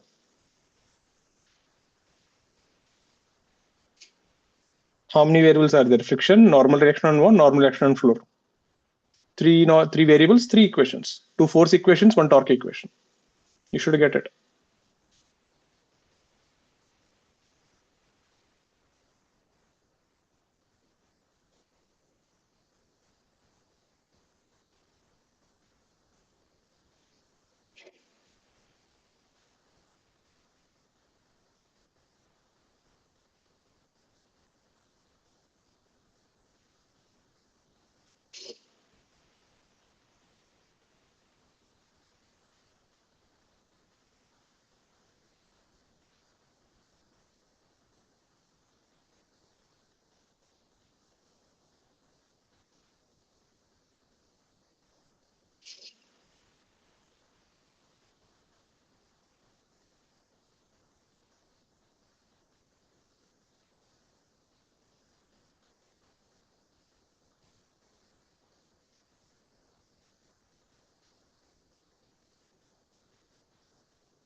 And floor is mg. Could be right. I'm not sure though. Might be right. What about mu? Give me mu ka value.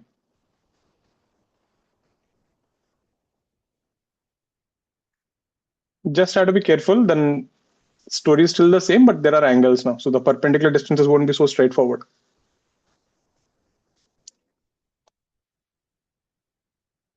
Step 1, draw your free body diagram. I'll draw a little bit.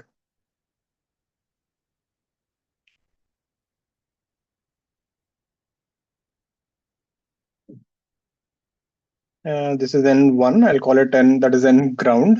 N2. Your mg will act from the center. Friction will act this way. Then there are four forces. Horizontal direction, N2 is equal to F. Vertical direction, N1 is equal to mg. Yeah, N1 is equal to mg. You can see N10. Take torque about any point. I will choose the bottommost point. Why? Two forces are passing, N1 and F. So extend the line. Remember, this is theta. This perpendicular distance will be L by 2 cos theta. So even before calculating torque, get the perpendicular distances beforehand. It is like cooking only. Keep all your ingredients ready before jumping into solving. This is the perpendicular distance, which is L sine theta. Then torque about A, torque due to N1, torque due to friction, torque due to mg, and torque due to N2. 0. This guy is 0, this guy is 0 because both are passing through axis. Mg ka torque, mg into perpendicular distance L by 2 cos theta. Again, be careful here. This is the axis, mg is this way, so rotation is this way. I hope you can see the rotation ka direction. That is anti-clockwise. Luckily, both are opposite. Sometimes you'll get the answer, but directions are important. Later on, you won't be so lucky when you have multiple forces. This will be N2, perpendicular distance is L sine theta. You can see this rotation is this way. It's pushing that way. Should definitely check out the directions thing. If you're confused, you should ask me. N2 will be mg by 2 cot theta. And we know friction ka value must be always less than equal to mu N1. Friction is how much? N2, which is mg by 2 cot theta. Mu N1 is mg. So mu ka value must be greater than equal to cot theta by 2. That's your minimum. Sure.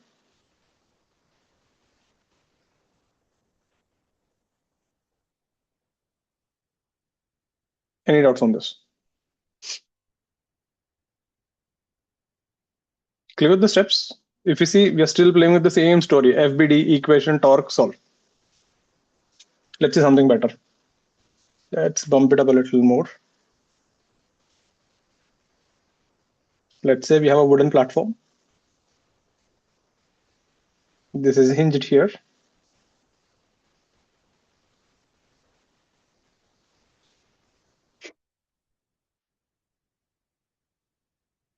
This is a rough plank of mass m.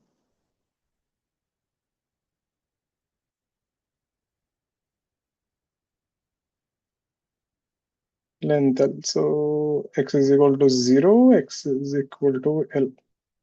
So someone kept a support here below this so that this does not fall. So this is a supporting block.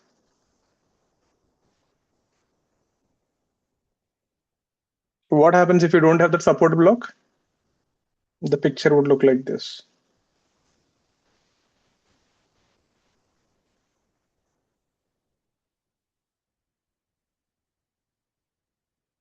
Getting it? The picture would have been like this without the support block. So that support block is actually keeping it flat, horizontal.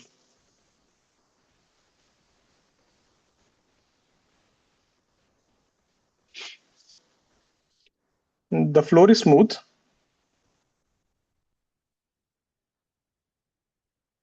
But the plank is rough. Huh? The plank of friction is mu.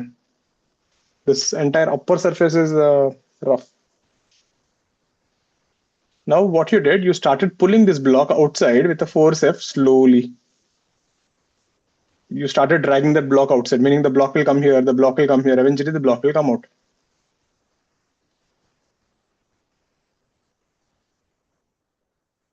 So what do you mean by like slowly?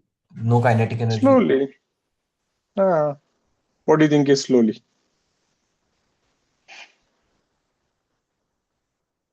It's pulled out slowly. बस exam में तो इतना ही आएगा. What will you interpret? You tell me. 0 kE. Zero kinetic energy, zero velocity. So primarily acceleration is not there. Right? You're applying force slowly, you're pulling with a force F. So the question is find the work done by the force, and remember initially this is at the center, okay? X is equal to L by 2. The block is at X is equal to L by 2. So find the work done to pull the block out of the completely out. Find work done by the external force. Now remember F ka value is not given, huh? We don't know the value of F.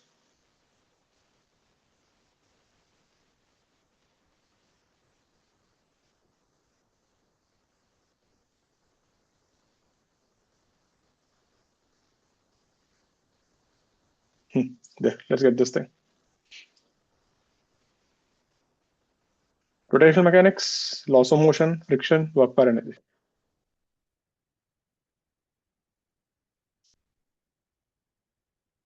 I hope the question is clear. Anyone didn't understand anything there, too much data, ask me anything you're confused with. Exam method they'll give like that only, yeah? Slowly. So you need to interpret what is the meaning of that. You're not accelerating the block at any point of time. So negligible velocity.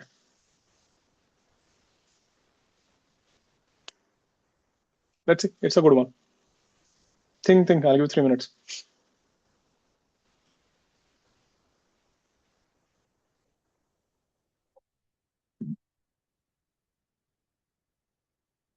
Floor is smooth, plank is rough.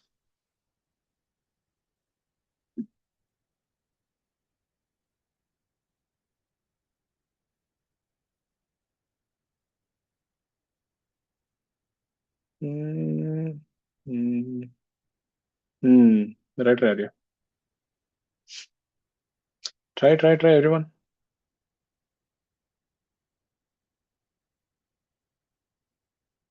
Shaunak, let's try this.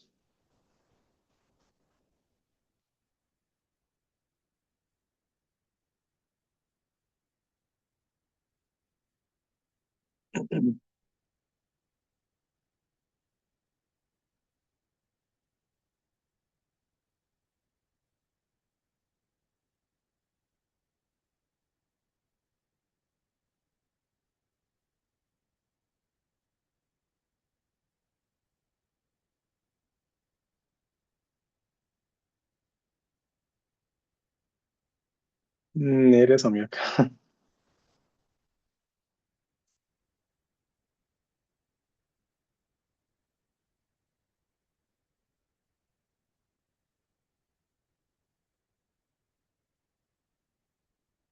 Start with the free body diagram. After it has traveled some distance, you're getting it. Always start from the intermediary position.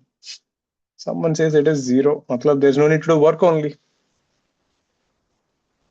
So on a rough surface to pull, you don't need any work. You have created a super system where you get a lot of free energy. So let the block be somewhere here. Let the distance be x. Okay. What are the forces? Draw the free body diagram. If I draw the FBD of the plank, hinge reaction, Ny, Nx, plank of weight mg that will act at the thing, and the normal reaction due to the support. And remember, there is also a friction here, Fmax. Fmax because it is slipping. This distance is L by 2. This distance is x. Perfect. Let's check torque about the hinge.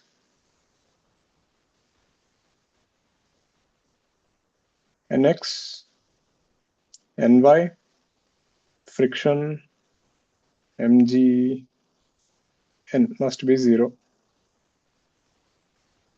Nx is 0, Ny is 0, friction is 0. So mg ka torque will be mg L by 2 minus k cap, and this will be Nx into plus k cap. So you get normal reaction is mg by 2x. N is not constant. The more you pull out, the lesser the normal reaction you require. Right, Aditi? Clear with this? So your normal reaction is not constant. And since it is slipping, and since you're moving it slowly, if you draw the block FBD, that is a point of saying slowly. Acceleration is 0. This is F max and acceleration is equal to 0. We get friction is equal to F max, which is mu into N, which is mu into mgl by 2x. You want to find the work done by force. So that will be integral f dx. That will be mu mgl by 2 integral dx by x. And what are the limits? You are going from L by 2 to L. And dx by x integral is ln x. That will be mu mg L by 2. That will be ln L minus L by 2. That's ln 2. Check. That's your answer. You'll get an answer in terms of ln.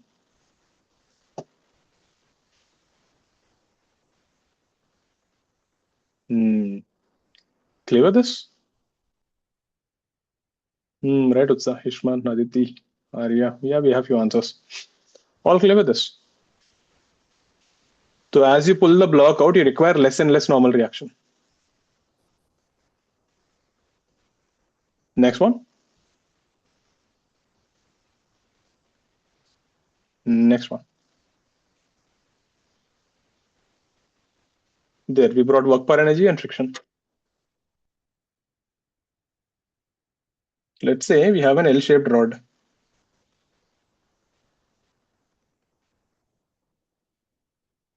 And you hinge it here. The rod will look something like this. So this is a rod ML. This is also a rod ML. And this angle is 90 degrees. An L-shaped rod. And this angle is theta. Find theta in equilibrium.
You cannot keep this rod like this.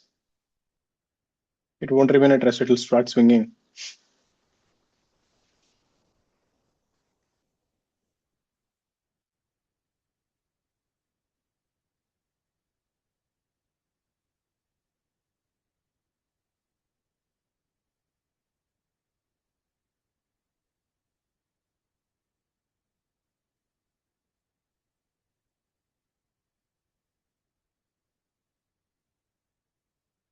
What is the catch? If you draw it as FBD, you will see something.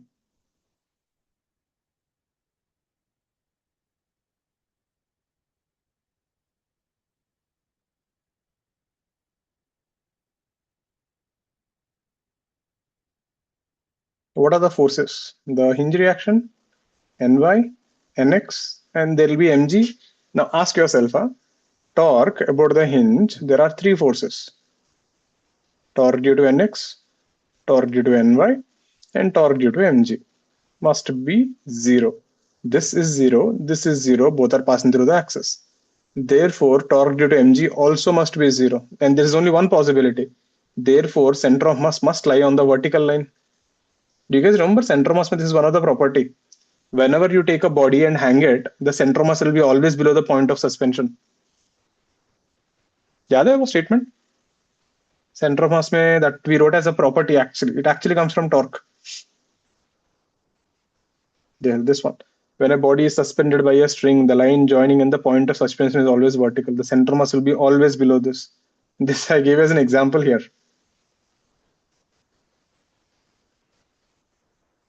So basically the center of mass lies somewhere on this thing. Center of mass. Quite a useful thing this is. Must be on the vertical line passing through the hinge. I think now you can handle it. Now it becomes a geometry problem. So for convenience, let's name this point as A, this is B, this is C, D, and that is your center of mass. So I'll just, this is angle theta. I'll just make the rod flat.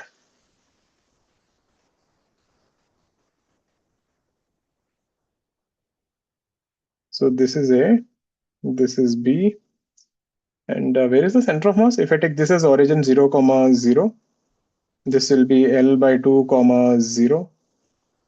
This will be 0, L by 2. The center of mass of these 2 points, which is the midpoint, will be the center of mass. So this is C, which is L by 4, L by 4. That is the center of mass here. And now we are suggesting we will join a line from here. This is your theta. And I'll just make the picture bigger again. So this is A, this is C. This is theta. You can clearly see this horizontal distance will be L by 4. This distance will be 3L by 4. Therefore, tan theta is equal to 1 by 3. Easy.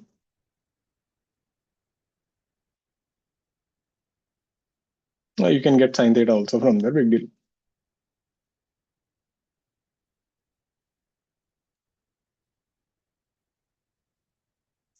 Clear how I calculated that? Now I can bring different shapes. I can suspend it, I can take a semicircle and I can suspend like this.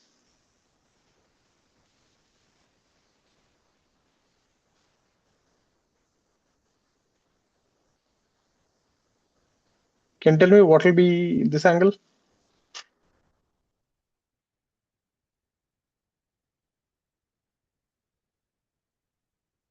So it's a ring, right? Semicircular ring. Half ring.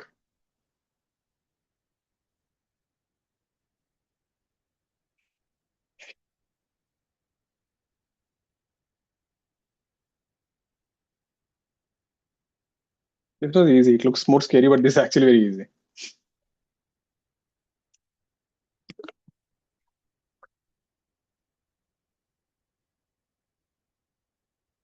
right, Ishwan?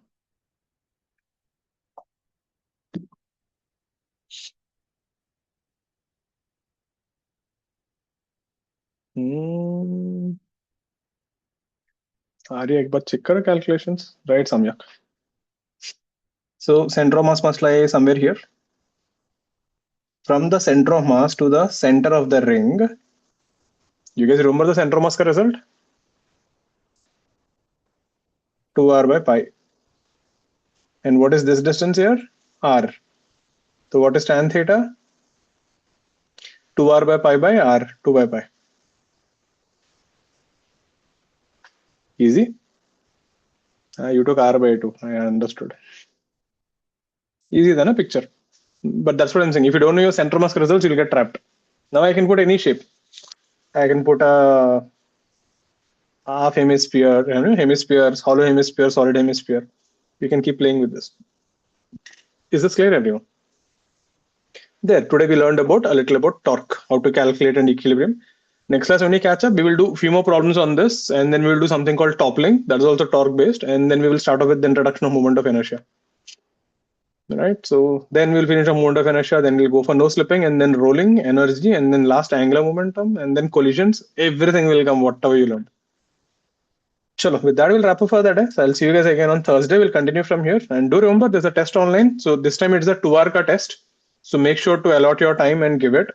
I have extended the test till Saturday 1 p.m. So I know some people are stuck. So I'm extending till Saturday 1 p.m. So in case you have a time constraint, so there a little more. It will be 60 questions, 2 hours. Full portion, whatever you did so far, kinematics, NLM, friction, everything. So make sure to give the test. Don't miss the test. It will be a good practice. See, if you score well, it will increase your confidence. You mess up the paper, think of it as like an assignment and learn what went wrong.